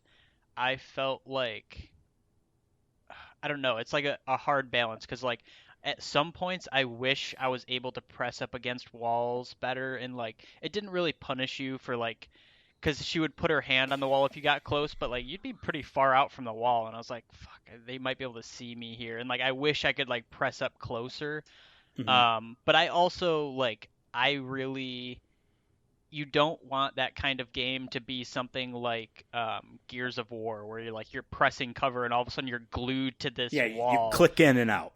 Yeah, like I don't want that. The first few Uncharted games are like that too, where it's like you're clicking into cover. And just a quick side note about you said like pressing up against the wall. Like there is throughout Naughty Dog's career, from I would say from the original Uncharted in 2007 to now.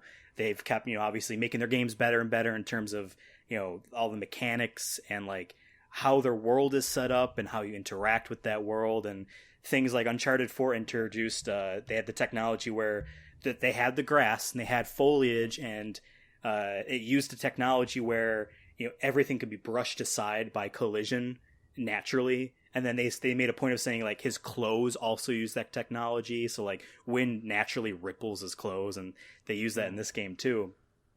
They got to a point in Uncharted 3, in my opinion, where they did too much and it made the game worse, where it didn't feel very video gamey. It felt like if you're walking through, and there are sections where you walk through a mansion in that game, and it's like any of our rooms in our houses, he has a natural tendency to kind of touch everything, brush his hands against the walls, and when you're trying to walk and run, it kind of looks like a newborn deer learning how to stand up for the first time. And they tried to make it very film-like and presented like a like prestige TV, but it came at a cost of you have to control this like a video game, and you actually have to interact with the world like normal. And I think this game, and Uncharted 4 too, and for the most part, the original Last of Us, balance that off very well, where it's like you still feel like you are a part of a very well-told, almost as if you're not touching any of the controls story. Because there are moments where like there is no like, now you're playing, now you're not. Kind of, they show that to you. There's no like snaps. It's all like zoom in and out, kind of, or like you can be pushing forward, and then you can just tell by Ellie's animation changes a bit that like, oh, I'm not controlling anymore. They do a lot of that stuff. And I think that if they try to make it more of like, they really try to make 25 different in-cover animations getting in and out, depending on the types of stuff that like, it just obviously adds more bugs, but it also makes it feel like we were saying earlier with the stalkers and fighting them and how the gameplay works, less predictable and therefore less fair. If it's like, well, come on, like I don't care if this crate has a wooden plank on top that's sticking out a little bit more, and therefore she grabs that instead of the corner, and I wanted to look around and instead I looked up. You know what I mean? That would have felt like unfair. So one last like big positive thing for me was, I mean, we're getting to the point in video games where everything looks gorgeous. This game like looks in a dirty but post-apocalyptic way is beautiful. Like Seattle is so well done, and I love all the like the detail. Like this was one of my critiques of like Final Fantasy. Like there was parts where they're like super like detailed in like the rooms or like the things on the wall and stuff. And then there was other parts where I felt like there was stuff missing that maybe they could have added stuff.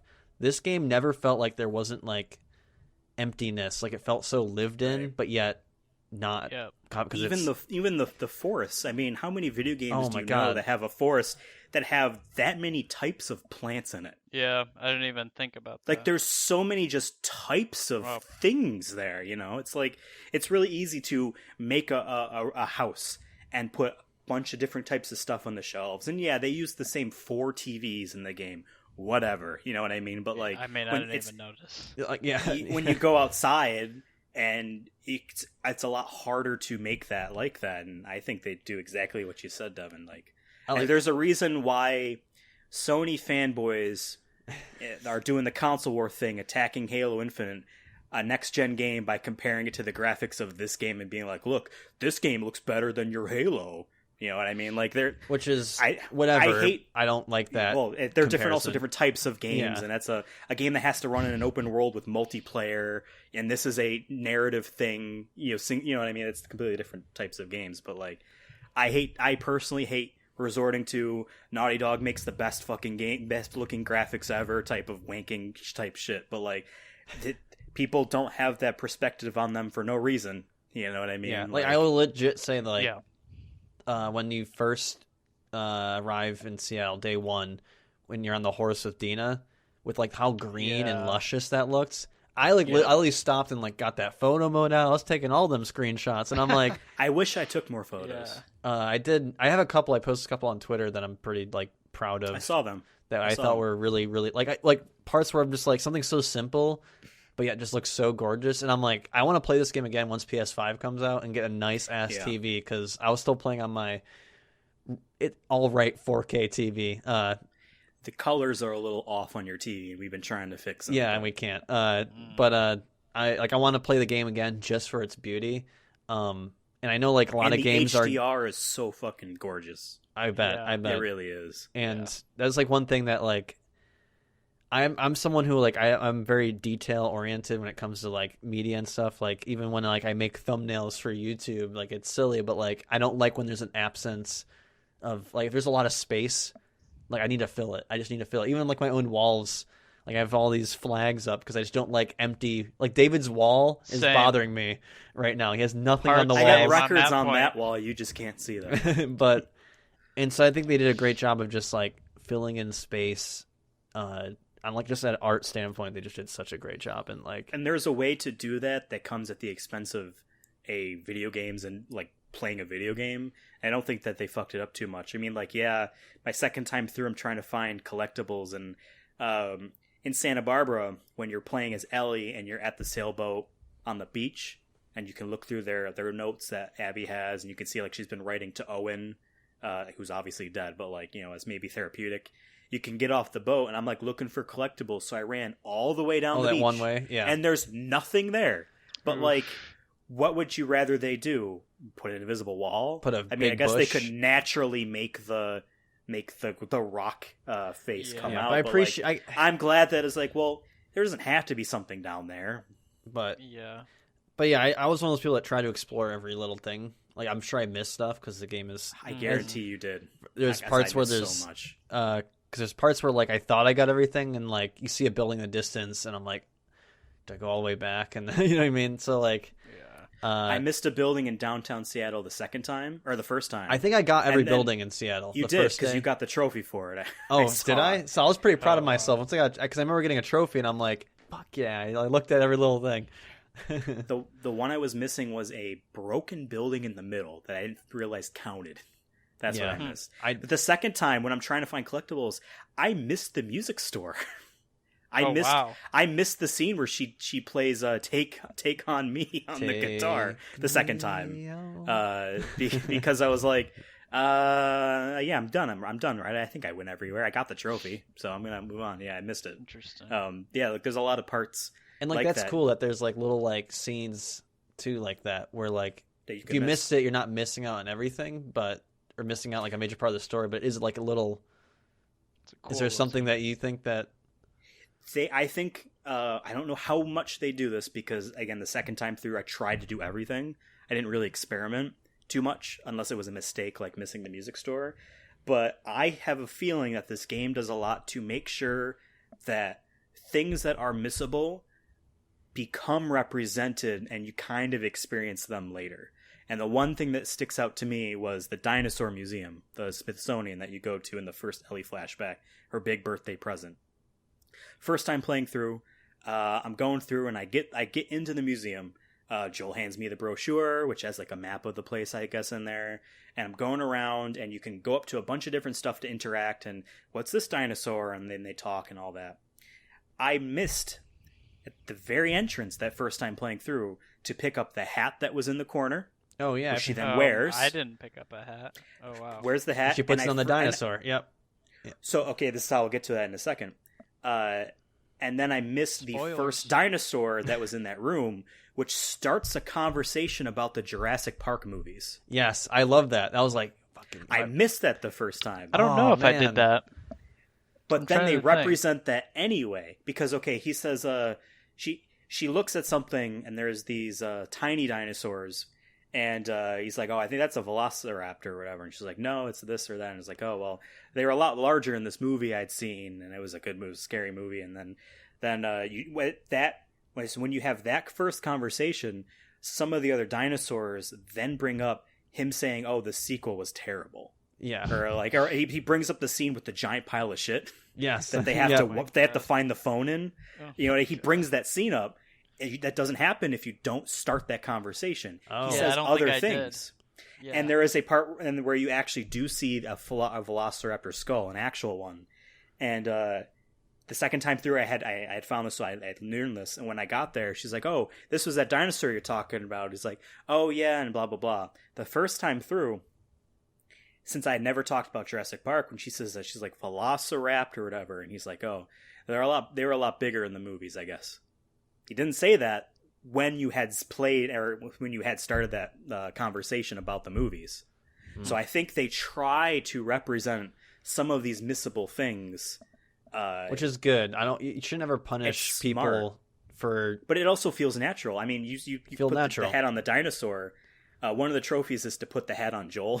Even though he says he doesn't want to, if you try a couple times, you do get to put it on him. Damn, I gotta do that again. The first time I didn't pick up the hat. He finds a hat and he picks it up and then he puts it on a dinosaur. Okay. Yeah. Cause I found it.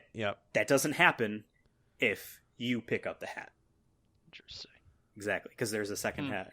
Yeah. And then like if you don't put on an astronaut helmet and you try to get inside the ship, he makes you put one on. You know what I mean? He's like, oh, I think you need a helmet if you're going to go in there, pilot or whatever he says. Interesting. And if you're wearing the like the Indiana Jones hat, whatever it was, she tosses it aside to put the helmet on. You know what I mean? She says something about it. So like they do a lot of contextual stuff like that. That's just very smart game narrative structure. You know what I mean? Where it isn't just you missed step B in the A, B, C, D section, so you just go to A to C. It's like, well, we're going to incorporate B somewhere, you know what I mean? Somehow. Yeah. Like, it's not going to be as big as what B originally was if you did it, but we're going to try to put it in there. And I think that is one of the most impressive parts to me, because I don't really think very many games have done that. I think it's like the biggest, one of my favorite parts of this game is that attention to detail, whether it's the setting or the dialogue.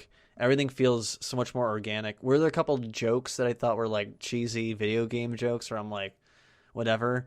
But like, this game is what David Cage wishes he can make. Like the whole time, this is like when I'm like, David, I wish, like, you wish you could do this. Like, that's why I was like, this much detail into something. Yeah. But you don't like the ham-fisted take on the civil rights movements? You don't like that? Well, but Devin, they sang a slave song at the end of that game. Don't you feel like, oh, the androids are like... No, they're not actually. I'm sorry, David Cage. Just because you said they literally need to get on a railroad to go north to Canada for freedom does not... Oh my god. It's so... But although I guess this is a good jumping off point, unless you have anything to bring up about this, David.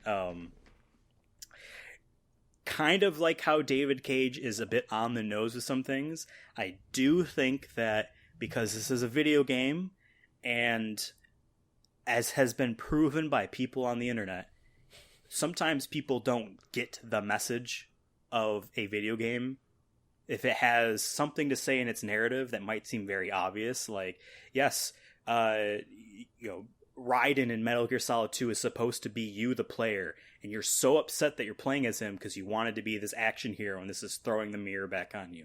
A lot of people miss all these kinds of things. I think they were too afraid when writing this game that people would miss the obvious thing they want to say about Abby and Ellie's quest for revenge is the exact same. So they do a lot of things to show that they are very similar. Yeah, I would agree apparently with that. They're both the same age. They're both in a love relationship where the other person has a pregnancy that they didn't realize, and then our character is upset by that. They do a lot of things like that where it's like, now here's someone that they care about, and now they're taken away. You know what I mean? Like it is a bit too on the nose. I'm personally fine with it because I feel like there is a deeper thing that they want to say, not just the thing they want to make sure that you get. You know what I mean? So I'm fine with that. There's more than just one moral to the story here. There's a lot of things you could take away from this. Yeah. So, like, at the beginning, when Abby learns that when Owen says Mel's pregnant, that happens at the beginning of the game. And then later when Dina says I'm pregnant, I'm like, I kind of rolled my eyes. I'm like, oh, of course, because blah, blah, blah. But, like, I forgive it a bit more. I don't know. What are you guys' opinions? I mean, I guess I didn't even really put that together. And I feel like, because they're, like, the same, but yet Abby makes all, like, the good morally, like, the morally good choices that, like, you, quote-unquote, should make. She lets Ellie go both times, basically. The first time she lets her go with Joel. Even though her friends want to eliminate them because it just makes their lives harder because there's a witness, and she says no. And then it does come back to bite her because all of them are dead. Yeah, and and she was still good with, like, even when Ellie, like, wanted to kill her at the fight scene, like, and then tells her to go, like, she's not pissed that Ellie did that. Like, she understands, and, like, she let Dina live when she didn't have to. Because Ellie was so vulnerable at that final part that if Abby wanted to strike back, she could have killed her immediately. You know what I mean? I thought she was going to kill Dina and be like, okay, we're even. Like, that was going to be... I get another parallel, but, like, I mean, it is Lev that does stop Abby from killing Dina. So in a way, I think Lev is more the morality, the innocent bystander, or at least keeping. Because I think if Lev isn't there, he doesn't get to have his revenge on the person that killed Yara. Yeah, he doesn't know which one of them shot them, and they ran away. I mean, Isaac dies. I guess if you wanted to put a face to it, it would be Isaac. But, like, who knows if those particular wolves lived or not? Yeah. But, like, he doesn't have that drive. Maybe because he has someone else now. He has family still. Yeah, I'm just going to disagree a little bit with David in saying that she did the high road or anything like that. Like, because she still murdered people. Like, it all started because her dad wanted to murder Ellie to save the world, I guess. You know what I mean? Like, yeah. And I understand, like, it's not her fault that her dad is in that, like, she can't control that. Like, yeah, she could have maybe stopped her father, but, like, you can't choose who you're related to, and all the positions that everyone's in. And it's just, like, it was just a domino effect from the ending of the first game. And, like, that's why I think I swear that's what the pitch was, by the way, too. Yeah, I don't think anyone's really, like, on the high ground here. Like, see, I wonder if I have a different perspective since I didn't finish the first game, so I didn't have that, like, when I remember playing the first game and I'm killing all of them to save Ellie, like, felt like just, like, totally just, like, not like validated. Like, I know, like, I say I don't care about when I'm killing NPCs in these games, but, like, there is that point where I'm like, once Joel's told, like, oh yeah, they're gonna kill her, right? You know that, right?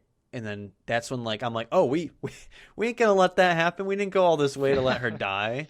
So, like, and then you slaughter everybody in there, and, like, it felt, you don't technically have to, but you definitely have to kill that doctor, and that's why I think the pitch was, well, we make you kill at least one person gameplay wise. You have to pull the trigger to kill that guy. Let's make him a named character, and now, you know, like, I guarantee that was the pitch at the time. Yeah. But, I just think that, like I say, it goes to me, like, the one thing I took away from this game is that humans are generally evil and selfish, and will always seek revenge most times. We can't ever, that's the animal part of us, that we just need to take revenge on one another, and that goes back to the first game, and all because you're just protecting your own. Like, it's just you're going to protect your family no matter what. Even if they're wrong, you're probably going to protect your family. What's the name of the game? What? What's the name of the video game? The Last of Us. Yeah. Us. And then there's them. Yeah. You know what I mean? True. It's about us. Not necessarily in terms of just people in general, but like us, and then one of us died, and it's not, you know, again, like, it's not the last of community. We would have empathized. We would have empathized with Abby's quest for revenge if the first game was spent with them, of course. But they were not us; they were them. Yeah, us was Joel and Ellie. Them. That's literally you know a saying. So, you know, people saying. So, like, I want to. Sorry, go ahead. No, go ahead. I was just reiterating. I'll bring up a negative here. I have a couple negatives, but we kind of touched upon them already. One thing that I don't think this is related. One thing I don't think they did a good enough job illustrating was in the gap between Dad dies and the beginning where she gets her revenge on Joel, showing that she very well that she has spent that time not necessarily plotting and preparing, but like dedicating herself to killing that person. Like, the reason why she is so jacked is because she was making sure that she was going to be ready to fight him. And that came at the cost, and this became way more clear the second time playing through. I don't think that was supposed to be like, you'll get it the second time. I just think it was maybe not written too often in the story. But, like, and there's one flashback where you see the aquarium for the first time. It's her and Owen, and they're goofing off, but, like, they gotta go back to training. And Abby is very adamant on going back to training because that's what she wants to do. Owen has either given peace with what happened, or maybe boys do mature slower than girls, so maybe he's just like, whatever.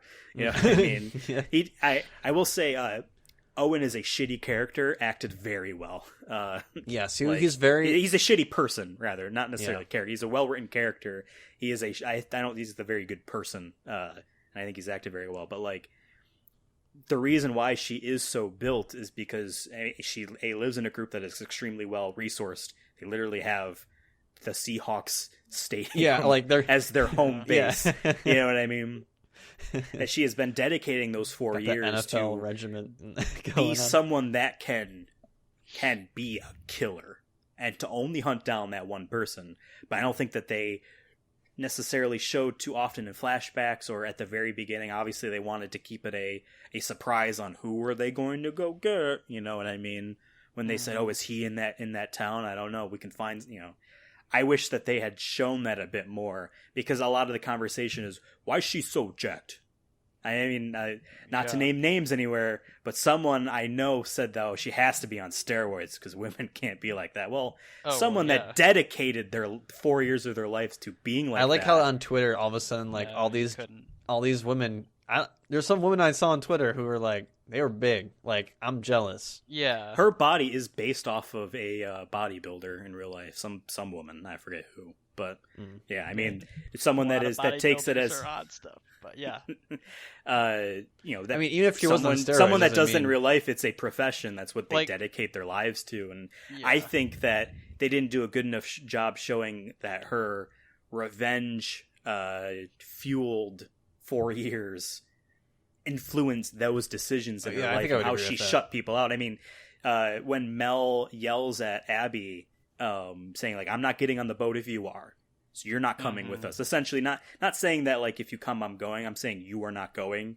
with my baby daddy. You know what I mean? Because you're not a part of this family. Yeah. And Abby says, "I know I've not always done the right thing," and Mel says, "You're a piece of shit." You know what I mean? It's like you get the impression that she has not been that good of a friend because she's to been a so lot of these focused people. On because she's been off doing other things, and this drive has affected her. But I wish they showed it more. So yeah, trying to think, I already kind of said my criticism where I think the pacing's a little weird towards the end.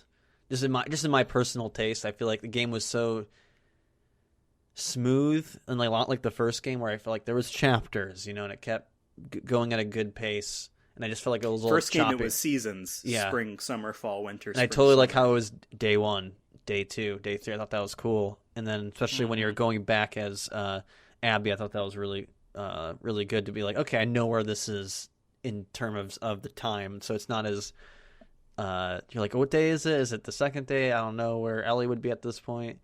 But I do think the ending kind of like felt choppy, where I was like, it was going to end. Oh no, it's not. It's going to end. And like, even at the end, after the credits, I was waiting for there to be another half hour or an hour of gameplay. Like, I was just like, are they going to throw one more in there just for shits and giggles? I waited through the whole credit scene because I was like waiting for that last scene. Yeah. And then you hear Ellie and Troy Baker, or Ellie and Joel, who's played by Troy Baker, singing "Wayfaring Stranger" or whatever it's called, that song. Mm-hmm. I will say, and I've said this to one of you two in text form, I forget who, but I think that video games are unique in the medium of storytelling, in that a video game does not have to tell you how long it is, how far along you are, and when it ends if it doesn't want to.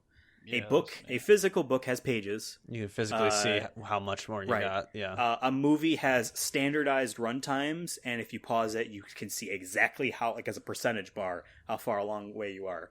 Albums have track lists, and they're printed on the things. And if a video game does not want to tell you how long it is, it doesn't have to, like at all. You know what I mean? And I've seen a couple games do that very well.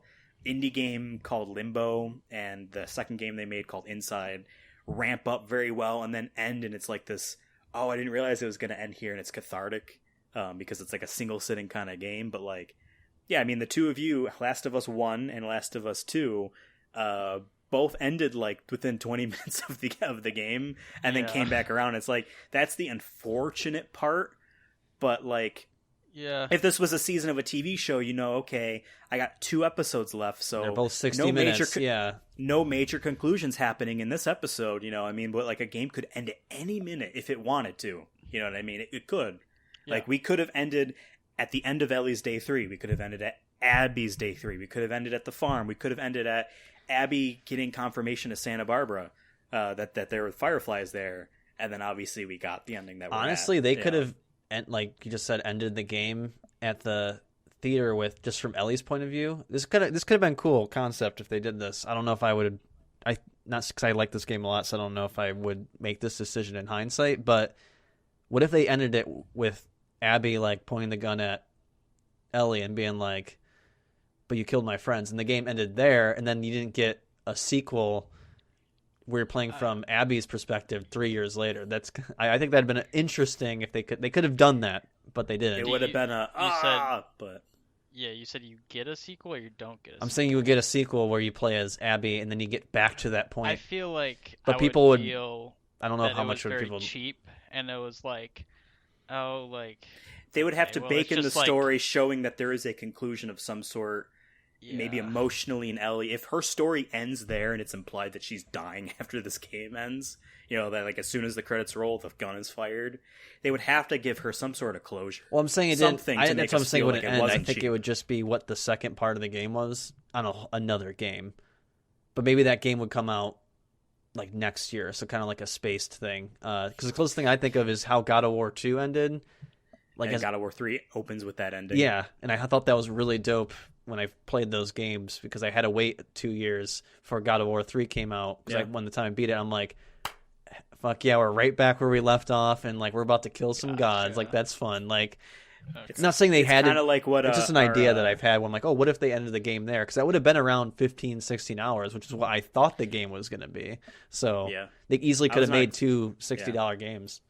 It's kind of like what we thought, or in our conversation about Final Fantasy VII Remake, of what they could do if they wanted to make not a cheap cash grab, but like a mid-sequel kind of thing where you're playing as someone else through the same kind of environments where like they could do the same thing. But at the same time here, but I'm just glad this was a complete story and it's done. Like, same. That's something it was one thought I had because my one criticism toward my own thought is that I hated the It movies because I think I've said it before on this show that like basically the second one is rehashing exactly like what they did as kids as adults, and I just felt that was so, and it was so long and unnecessary, and it Works felt boring. better as a book when it's one thing. Yeah, and the game, I think, how much would you want to have replayed?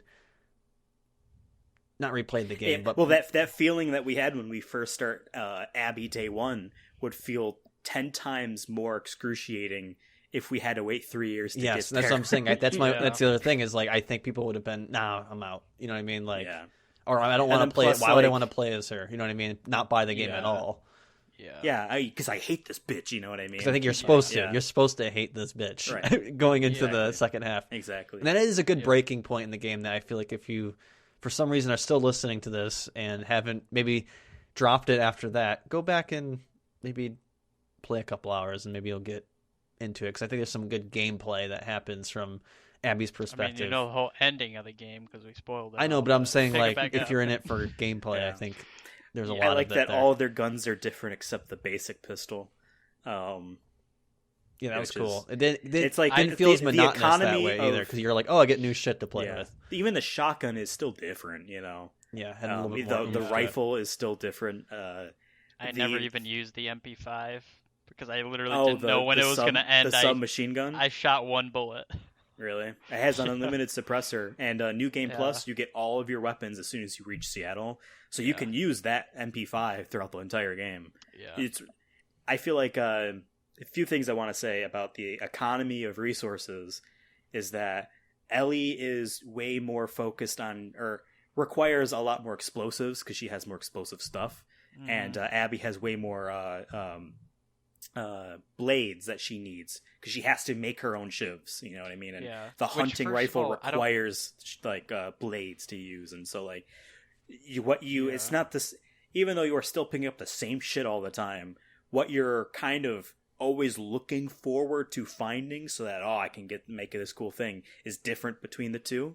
Also, New Game Plus carries over all of your upgrades to your player and your weapons. Yeah. Once you, as either Ellie or Abby, completely max out with the pills or max out all your weapons, they stop putting those resources in the environment. You don't find pills anymore because you can't use them. And I think that was like very smart. I think there are plenty of parts where like in downtown Seattle, I think it's the very first drawer you open contains the map.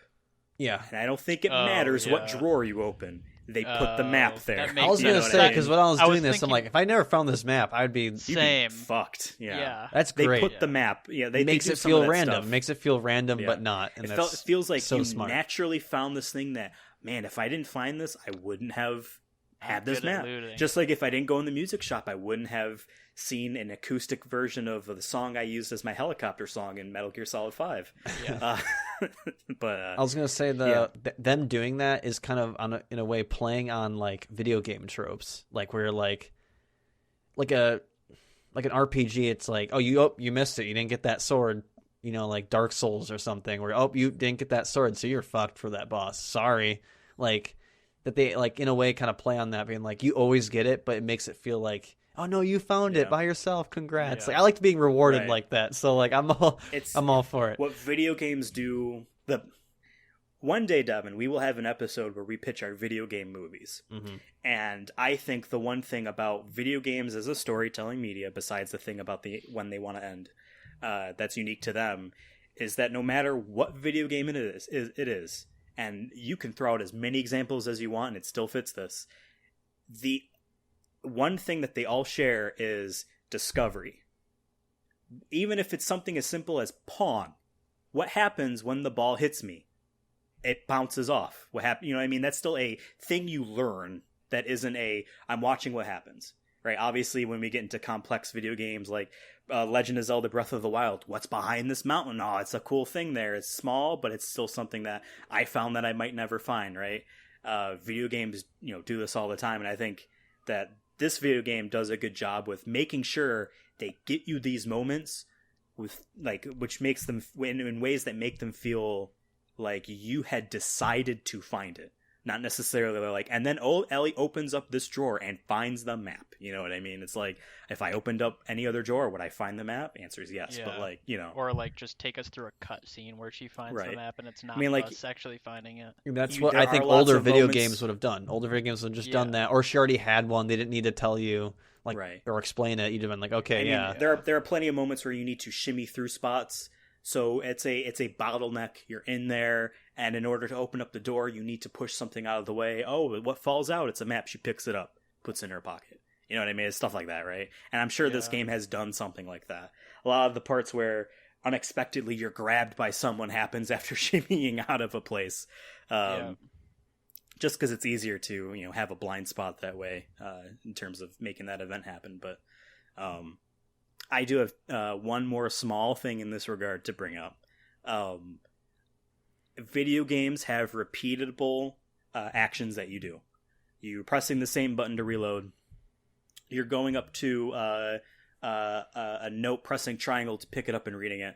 Pressing square to actually have the text pop up, so you're not having to actually read the prop that she's holding. That should be one of the filters they add to the difficulty thing after in New Game Plus that you can add. You can't read. You can't read. You got to read that cursive or whatever it is. By the way, I think I told this to one of you too, but I don't know which one I told it to. But I never needed to find any notes that told me the safe combinations because you can hear the tumbler.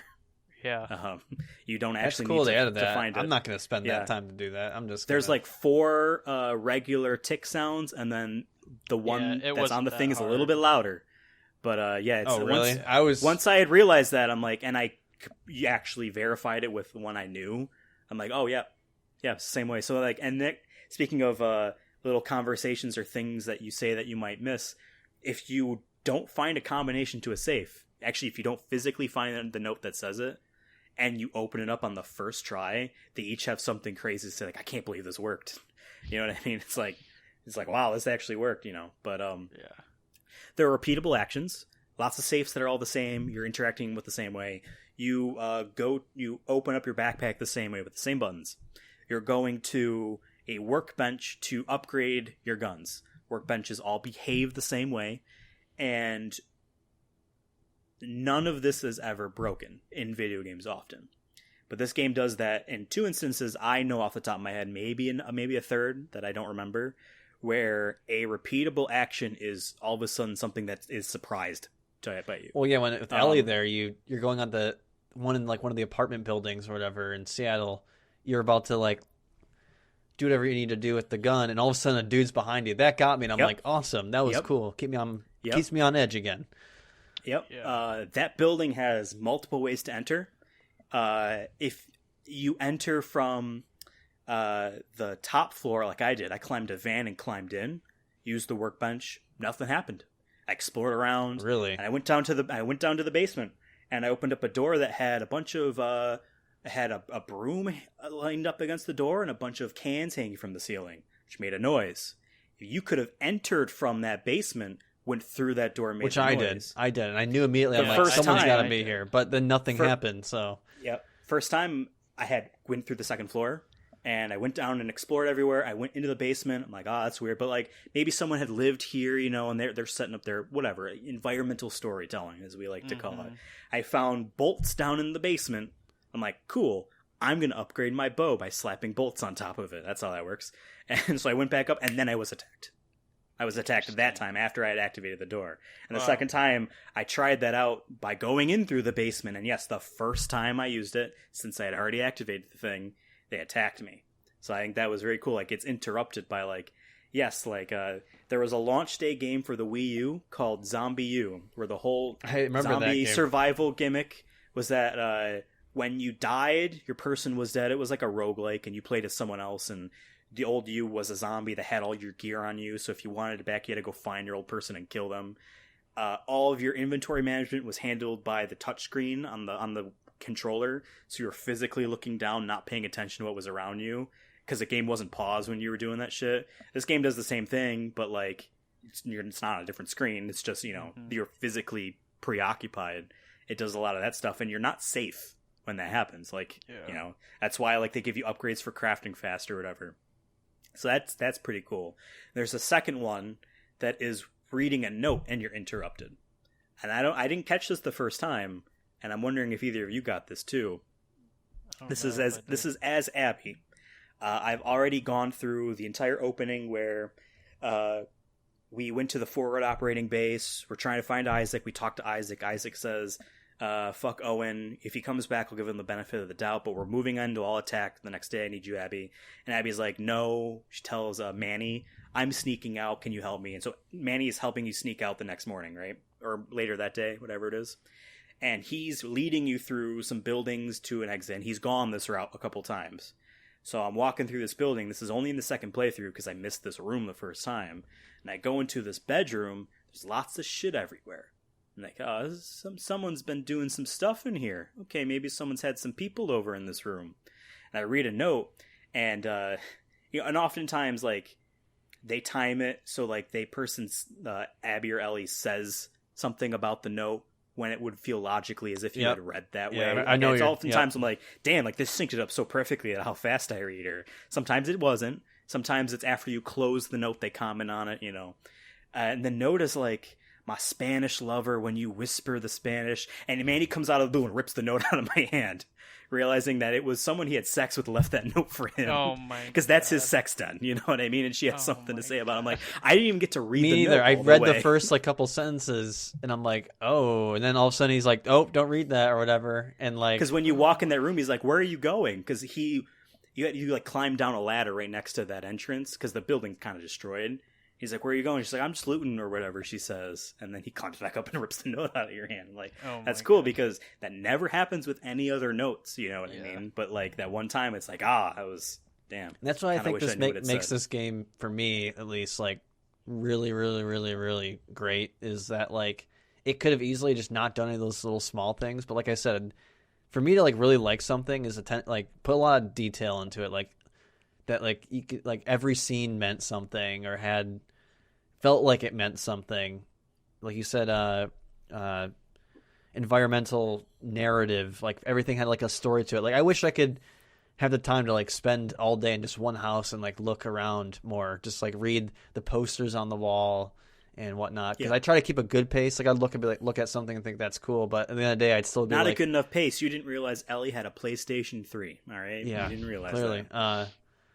So like those kind of things where that's what put me like, this game's already good, like for its mechanics and all that, but like things that you're just talking about, for me, that made the game like really great. Just like attention to detail. It's just something that like really clicked with me compared to other games I've played. And I know like some people out there are kind of sick and tired of like over the shoulder storytelling. I like this a lot. I loved Uncharted 4 and the Uncharted games, and I really liked this game a lot. I mean, it's what Sony in particular is what's focused on. Yeah, and I'm totally okay with it. God of War is the same. That are story and based, I know some people are bored with it.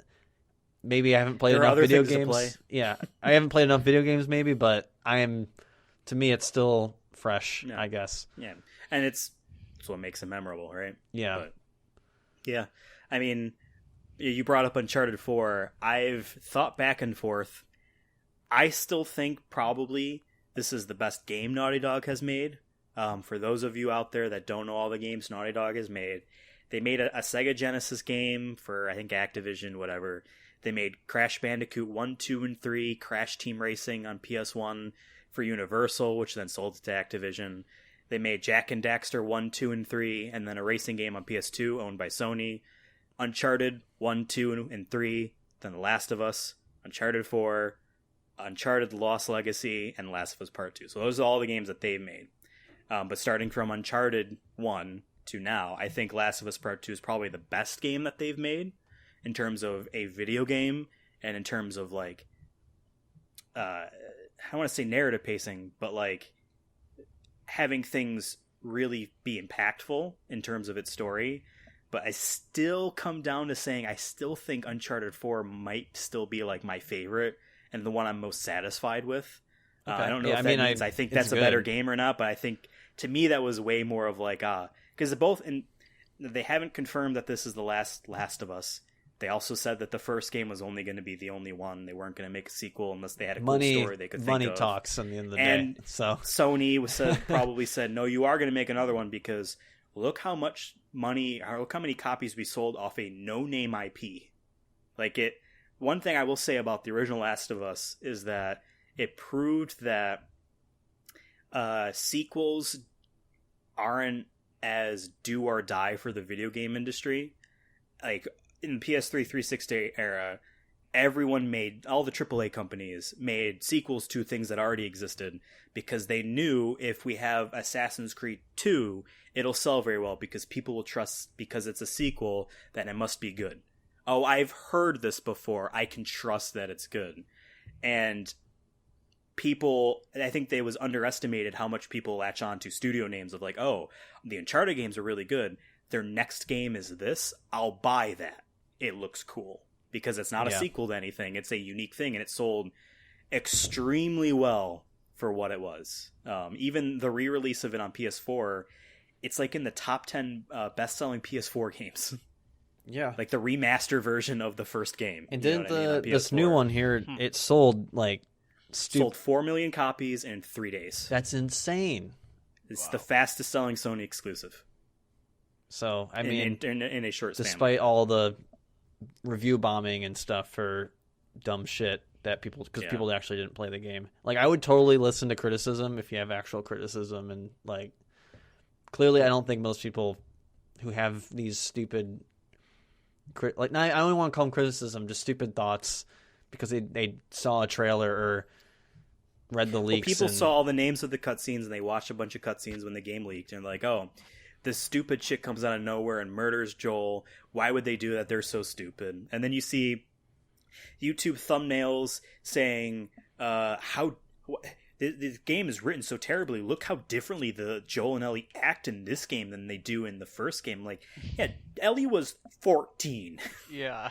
You know what I mean? If maybe it says more about you that you still act the same way you were when you were 14.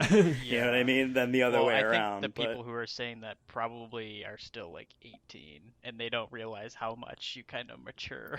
Yeah. Like even 18 to like, well, I mean, I don't think guys mature until like 23. So.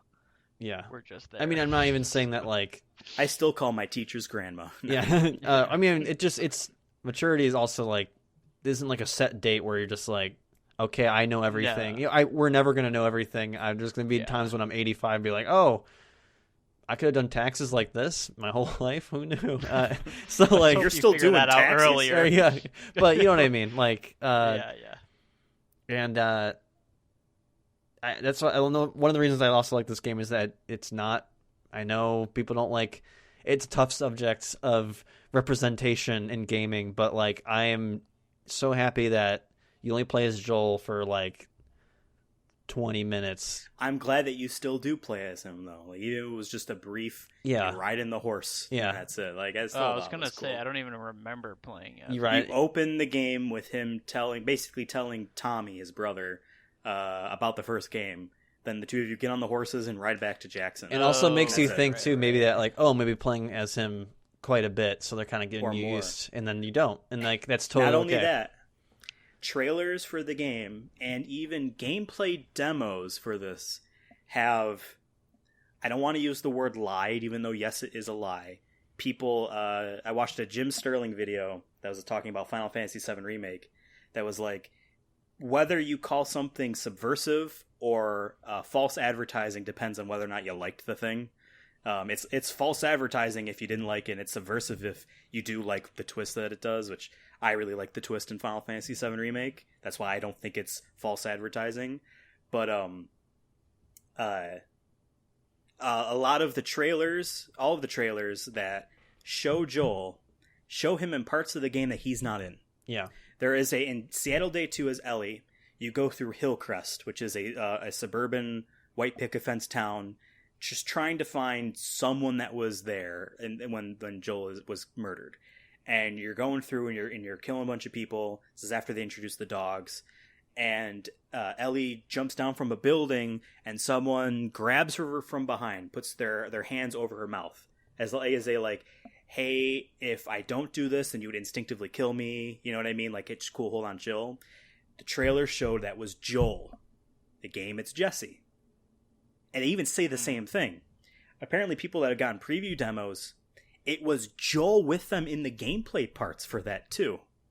But the reason they have to do that is so you don't expect exactly the thing to happen. To make you think, oh, so then it's even more shocking when he's killed. So like, if the leak didn't happen, I bet it would have been they lied to us, but then also people being like, wow, like that was really good at like, they went through this much effort to maintain a secret. You know what I mean? Like, again, like I said, when the first trailer happened, the reveal trailer, people guessed right away, oh, Jill's not really making too much sound on the ground, even though it was an artistic trailer. It's not really indicative of anything. Maybe he's dead the whole time and she's getting revenge for the people that killed him. People guessed it immediately. So I think that they tried to show, no, he is in the game. Like, you know what I mean? And then, if you're like, oh, well, I guess maybe he dies at the end or something. Like, no, he dies within 2 hours of the game starting up. You know? Yeah. I think that was very cool. But yeah, I was just speaking more though, in general, to like playing as a woman, and because we have so many characters that are men, and like I know that's like a tough subject for some people, but I'm all a fan for representation and things. Because we have women, we have people of color, we have different. We have LGBTQ folks that aren't defined by suffering. Yeah, in a sense of like, it's funny for like, again, I keep bringing up the PS3 360 generation, but there was definitely a trend of the shaved-headed white dude with the gun on the cover of your video game, Mass Effect. Even though I actually like the design of standard stock Mass Effect dude, I actually like that guy. That was like the trend because people, AAA companies, or that have stockholders and all that stuff, were afraid of games not selling if it wasn't that. And you look at this game, you look at Horizon Zero Dawn, which sold very well. You look at Ghost of Tsushima, which is a Japanese man, with the game apparently tries to convince you to play it with Japanese audio because you're in Japan with subtitles instead of the default English, which is awesome. Obviously, it's lip synced. Like games that are like, no, you're not getting the choice. This is a game about this type of person and their story, and they still sell very well. So like it's like, yes, it doesn't actually, like, that was a myth, and I'm sure it was true to a demographic of people. I mean, it is true to a demographic of people, man babies, that don't want to play as a woman, but like, and then there's the obvious thing of like representation does matter. There are studies that have proven that people that consume media with a diverse cast of people empathize with these fake people as if they're real people. Well, that's what the lizard brain does. So you have more positive opinions about people that aren't like you if you experience stories about them. So like it literally is a good thing to people that aren't those types of people to have those experiences. So I mean, and it like did it well to the point of like, it would have been, in my opinion, like problematic if they brought in this who is essentially like a trans boy and like tried to shove it in your face, like, look how like he's trans, and like, he was a girl and now he wants to be called a boy. It's like, that's like I think I texted you, like I was confused at first because I was like, it kind of makes you think about it. You're like, wait, but and then it just kind of is not a big deal. Exactly. And I think they story tell that very well in that it's not like a thrown in your face thing, and their goal wasn't to try to sell the game using diversity. It was just diversity in this world. And I think it would have also been problematic if it was the opposite, where like it was a J.K. Rowling thing where like afterwards they tell you, oh yeah, he was trans. Bet you didn't know that, huh? It's like, well then whatever. Like this was to a lot of people don't realize that that trans isn't literally when you get the operation you have changed, you have transitioned. It's like, like he even said, like Yara says to Abby when he explained how he felt on the inside, I understood. It's like, he felt a certain way that he wasn't portrayed on the outside. That's why he may never get an actual operation, probably wouldn't get one in this post-apocalyptic world. You know what I mean? It's about who you want to be, or not necessarily the person that you were born as. It doesn't have to be, it doesn't matter how well you pass as the other sex, you know what I mean? Like, it doesn't matter anything like that. And I think it was good. Like, I was confused too. In the end, that, he was introduced along with Yara and Abby in that Paris Games Week 2017 trailer that I mentioned earlier. And I assumed it was a boy, because I'm pretty sure that the actor, because they did like this was a couple weeks after that was a PlayStation Experience, so they had panels. So they had one about The Last of Us Part 2 and all the things that they might be doing, or maybe not. Just if you have any questions, ask them. And they introduced the actors that played Abby, who didn't have a name at the time or any story that they didn't give us, and Yara and Lev. And I'm pretty sure Lev was played by a boy, so I'm like, oh, that's a boy. Yeah. Right? Maybe that actor is trans in real life. I don't know. You know what I mean? Maybe. I don't know that you would be able to tell from a child. Just because, I will say there is a game by Don't Nod coming out exclusive for Xbox called Tell Me Why, that is about a sister and a brother, and it's got like a murder mystery type of thing going on, but the brother is trans, played by a trans person, and you can tell it by the voice that the person is trans, that has literally been a woman before and transitioned. So like there is ways, and of course you see people like, oh, the acting's bad. Look at how bad that voice acting is. Like, oh, come on, man. It's literally what the type of person it is. Like that's what it's not fair. But I was a bit confused too at first. I'm like, oh, is it gonna do the Disney princess thing where it's like, I want to be a woman that gets to be treated like strong, independent. You know what I mean? Because that seemed like they were kind of doing that, and said, no, this is a trans story. But it's shown without having to be like, oftentimes an LGBTQ represented in media, it's represented through struggle, which every good story is, but then also punishment for it, pain and suffering because of it, and any conclusion to that is through not necessarily violence, but like returning it back in kind. It's never like, they never really humanize the people without having to show the things that make them not the other thing. You know what I mean? Like I'm defined by the things that these other people are not, kind of a thing. It's like I'm defined by who I am and who I want to be. And I think this game does a good enough job by not having Lev be, like you said, shoved in our face of like, look how much they hate him and look how much he has to suffer, and like he gets periods, and you know what I mean, and like, oh, he suffers, like it is like, no, he's defined by the happiness that he has, and whether or not you can view some of these moments as male gendered or just general humanity. I'm glad that it wasn't like, look how much we beat up the gays kind of a story, Right. Yeah. And I just feel like too, like it didn't, especially from Ellie's point, like I can't speak for it since I am not a woman and don't know what it's like to be a woman. But it didn't feel more like it had without it being like you said, over the top, it did have more of a woman perspective. It didn't feel, especially like even during like the sex scenes, it didn't feel. Completely forgot that there was a sex scene in this game. Well, right. Two sex scenes technically, if you're counting Ellie and Dina, where it wasn't, because it could have easily done it like God of War style and like either like hinted at and made it super like over the top and for a male, like almost like porn, you know what I mean, in that way. And it wasn't.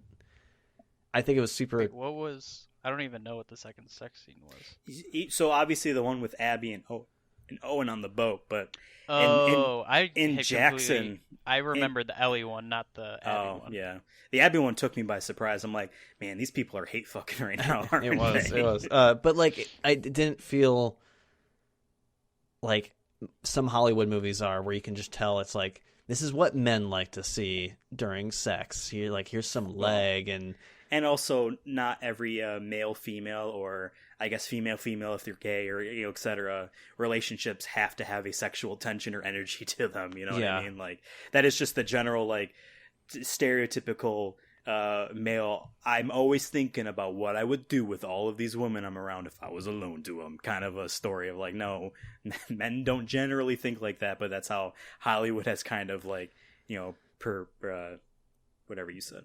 So yeah, I just feel like I appreciated that didn't feel too, like, for a game where you are playing as women, it didn't feel like it was told from a male's point of view, and I appreciate that, I guess. So Oh, that was cool. Because the first game was a daddy daughter game. Yeah, exactly. And I think this game does excel in. We got a lot of games in the PS3 and 360 generation that were daddy daughter games. You were playing as a man. The Last of Us, BioShock Infinite, Telltale's The Walking Dead, Dishonored. 4 games off the top of my head. You are a man that has a daughter or a daughter-like figure that you are protecting, trying to rescue, or whatever. And then the sequels to all of those games, you play as that woman. In BioShock Infinite's case, it was a long DLC thing where you play as Elizabeth was her name. Mm-hmm. They're still written by the men that wrote the daddy-daughter games that in those times of their lives had children, almost all of them, you know what I mean, that have that reaction. And now they're writing a story about the women through still their own father view of the world. It's if a woman that had a father in one of those types of situation had written one of these stories, it would have been written differently. But to your point, Devin, I don't think this game was written like BioShock Infinite's case, where it's just like, this is way too much like, I don't know how to explain it, like still too much about how awesome the father was in your life, kind of focus of the narrative kind of all the time. Like, yes, this was a revenge story, but like it's still written it's just written very well. That's all I'm trying to say. Yeah, I agree. I mean, that's one of the reasons I like this game too. Like, it hit everything for me, and how like I'm just feeling too in terms of like just media in general, because like, I mean, it is still a touchy subject now. I mean, I think there's a lot of I want to say communication, just in terms of voices, especially in like the United States and stuff, that like in our media should represent those things. You know what I mean? Like the fact that you have these kind of characters, I think, is also, like you said, it isn't like thrown at you, but the fact that we like actively also put it in there is still important to me, at least, that like we're doing that, because they could have easily had all white people in this game, and we probably all would have thought the game was great still. You know what I mean? Probably. Mm-hmm. Yeah. I mean, if it was written just as well, yeah. You know what I mean? And I think that's what makes this game good. So.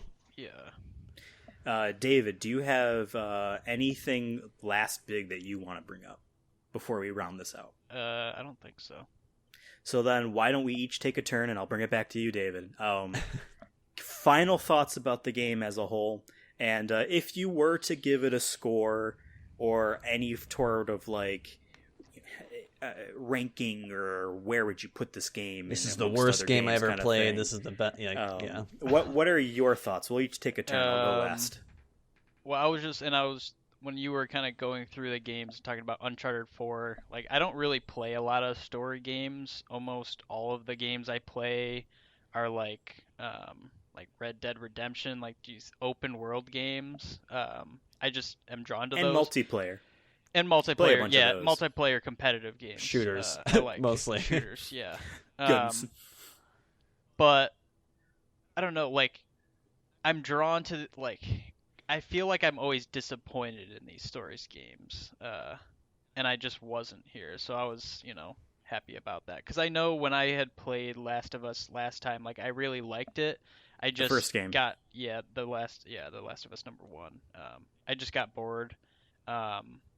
I think I was doing other stuff just in life, and just you were in college at the time too, right? Yeah, so like there was other shit that I was doing, but I'm happy I played this game, because it was like almost like a movie experience, almost, kind of like you were saying.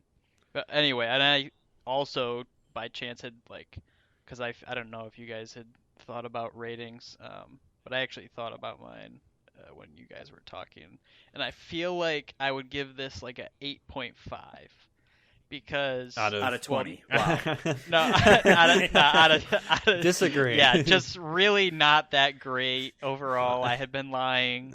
No, I feel like it was really good. I mean, I'm sure I would just hesitate to give it too high of a score. I think a lot of other games that I play would, definitely be, 6s and 7s, even good games. But yeah, I think 8.5 to me is a very strong Okay. score. Devin, So. Devin, your thoughts?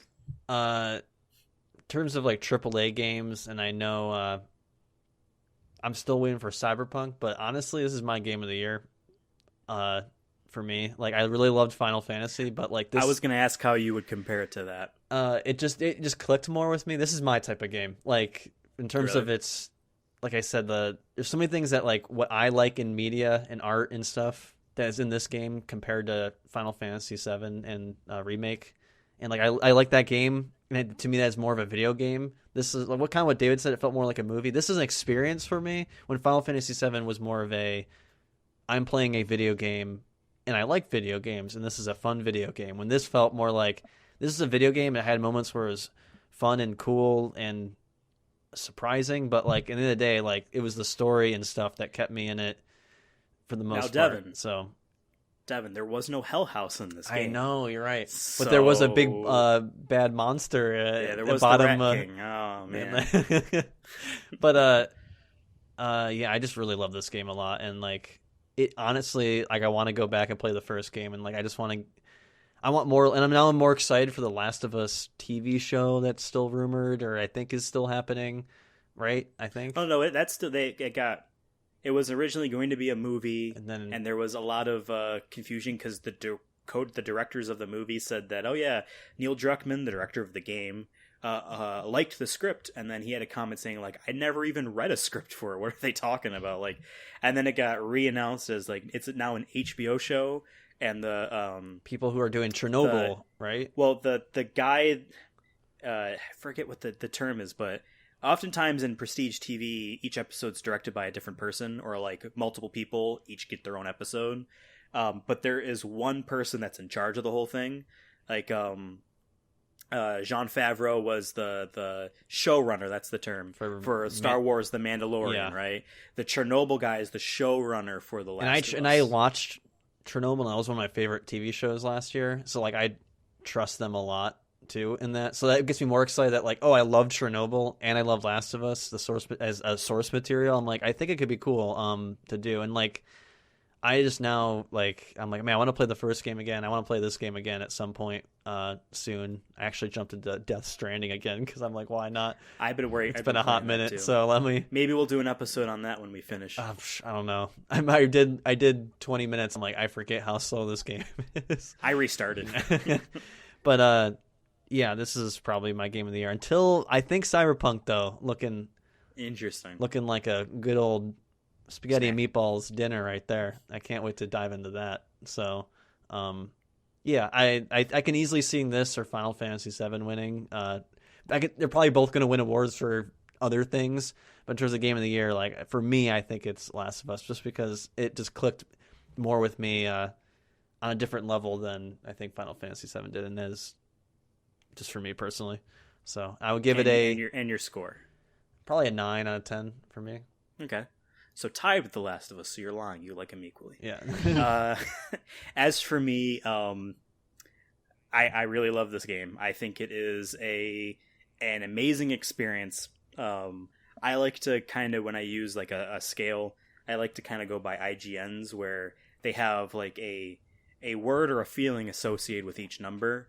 So like counting down, 10 is a masterpiece, 9 is amazing, 8 is a great game, 7 is a good game, and 6 is like okay.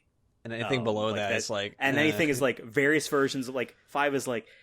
Maybe rent it? Really love what this franchise is, or what this, in order to actually get something. One of them is like, don't buy this. I think it's like 1 or 2. 4, 3, 2, and 1 are various versions of broken, essentially, right?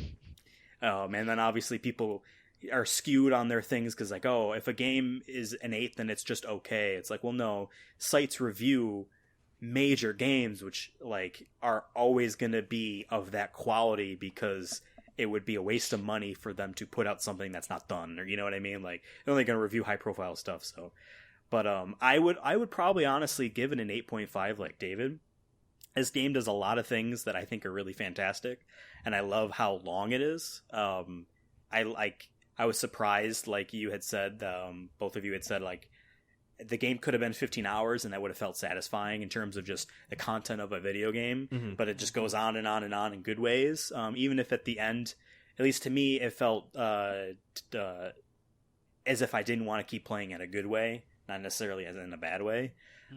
But I do think that it does a lot of things that they have a pedigree of doing, and I don't think it pushed beyond the scope of it too much.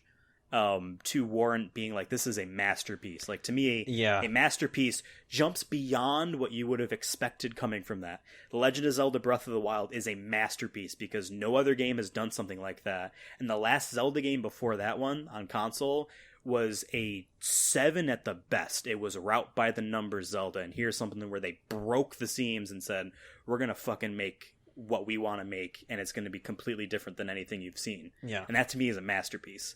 And then to be a 9, it has to be such a wonderful ride of just this amazing experience where the whole thing clicks, and it's not a masterpiece, and then therefore it's a 9.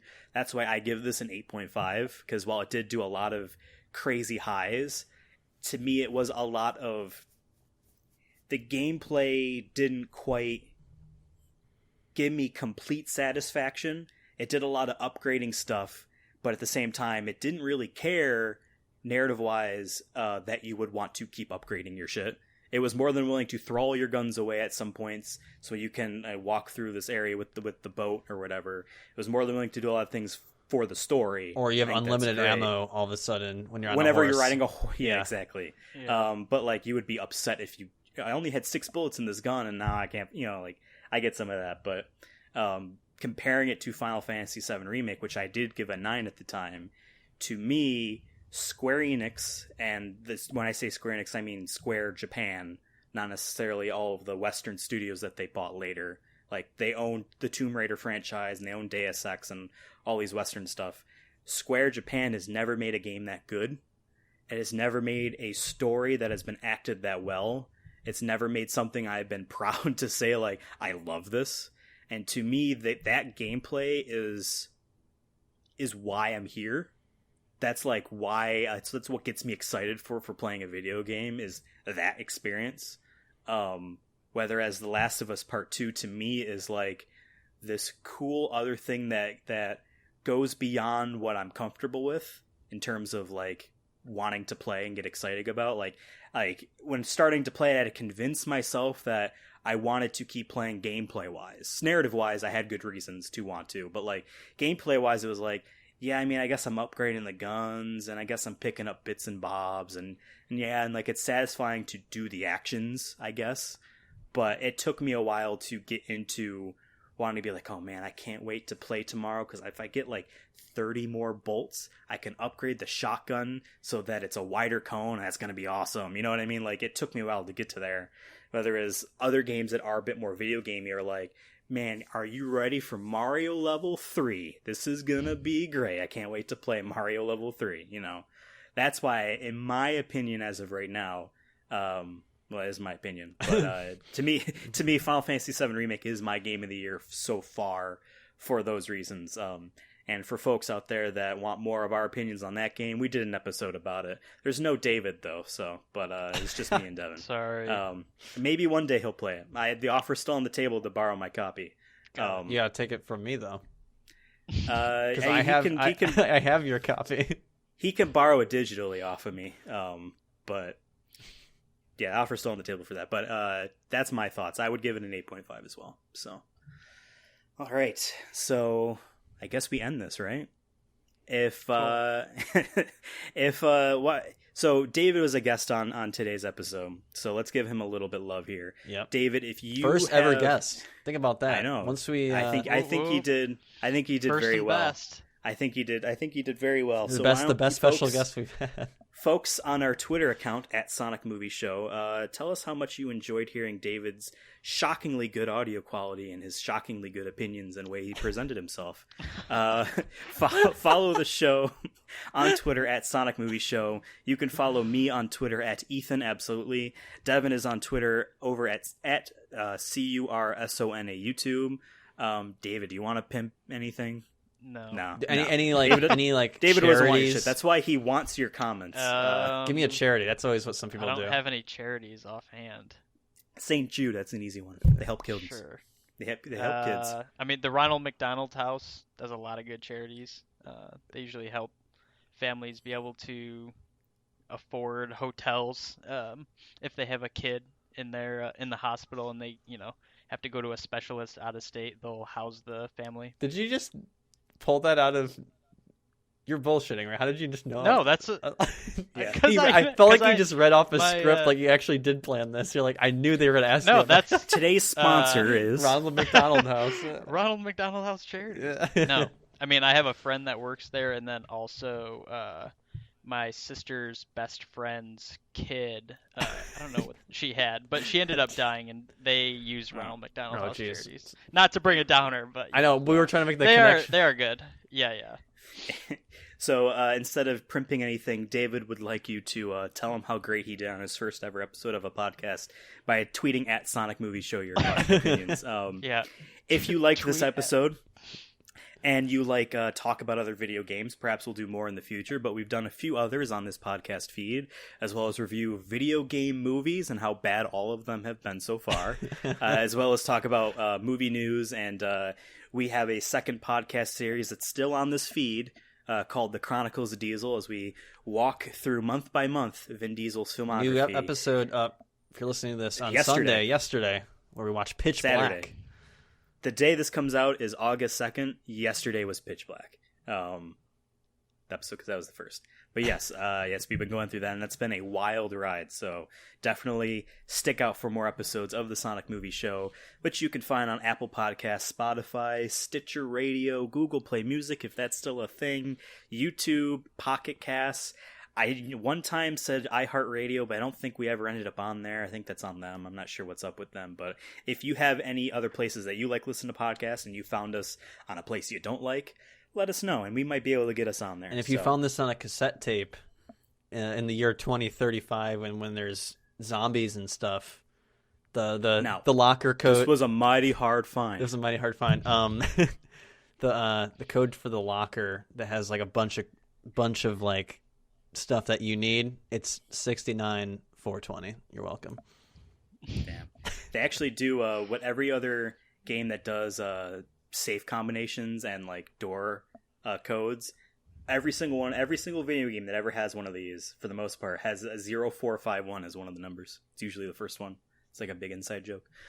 We will see you next Sunday for another episode of the Sonic Movie Show. Maybe we'll talk about a terrible video game movie we've been sitting on this episode for, or maybe we'll talk about AMC again, because we got nothing else to say.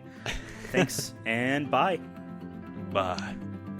Alright, I just clicked the stop button, right? I just want to make sure that I just wanted to double check.